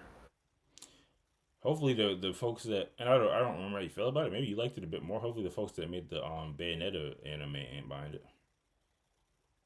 Yeah, I didn't like that. Like, it's weird because I think we I didn't like it when I watched it, but it was just too quick. Yeah, exactly. I can go back and like watch snips from it, like different scenes from it, and enjoy them. But if I try to watch it as a whole thing and like appreciate it as an actual movie, it does not work at all. The animation is sick as hell. Like, it's dope to see. Yeah. Who's the studio? I think the studio that did I forget what else they did, but there's a great studio. So it's still what's crazy? Speaking about Bayonetta, I wonder why. And Sakurai probably tried. I wonder why Devil May Cry Dante never made it into Smash.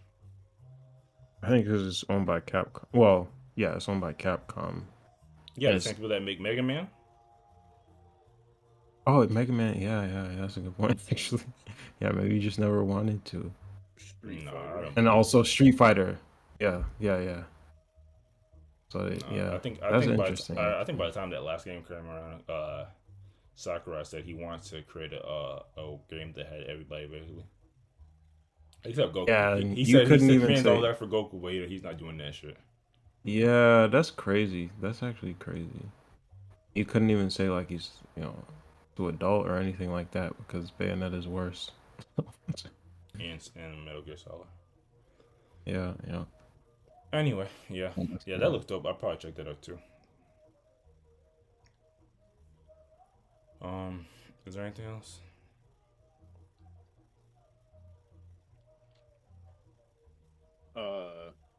Uzumaki anime. Been waiting 5 years. You sound coming hella out low right now. a week. What'd you say? Uzumaki anime. Been waiting 5 years. Coming out next week. Hype for that. Some concerts. Check out that new Penguin show. The first episode. You're interested in that? All right, let's the first episode. Yeah, looks good. Oh yeah, I forgot about that. That's out. It's coming out soon. First episode. Drop. Oh, the first episode's out. That's wild. It's so interesting. I'm pro superhero shows, but sometimes when they make ones off characters that were in the movie, that was not barely. Let me shut up. If it's good, if it's good and you come out here and say it's good, I will be super like, dang, they did a good job. But I digress. Okay. There's nothing else. Then, as always, thank you all for coming out here and doing this podcast thing. If it means anything, there's somebody or somebodies out there that think we do a great show with a questionable title. And we all give many thanks to any and all listeners. We super appreciate y'all. Again, even if y'all don't really rock with the title. Okay, so maybe at like 600 subs, we'll share the meaning behind it, and then at 6,000, we'll change the name. I can't believe it. But we hope that by listening to this podcast with a questionable name, that you gain your perspective, or that you learn something new. Like the fact that, I don't know, for a lot of women out there, if you want them to get rid of their stuff, you have to replace it and potentially be getting yelled at. Or we just hope that you find us entertaining. And if none of that happened for you, then all we have to say to you is be warmed and be filled. Thank you. Stop the recording. Dang, it's 3 hours. Probably going to be a lot of space taken up by this one. Okay, and then go here and ending soon. Oops.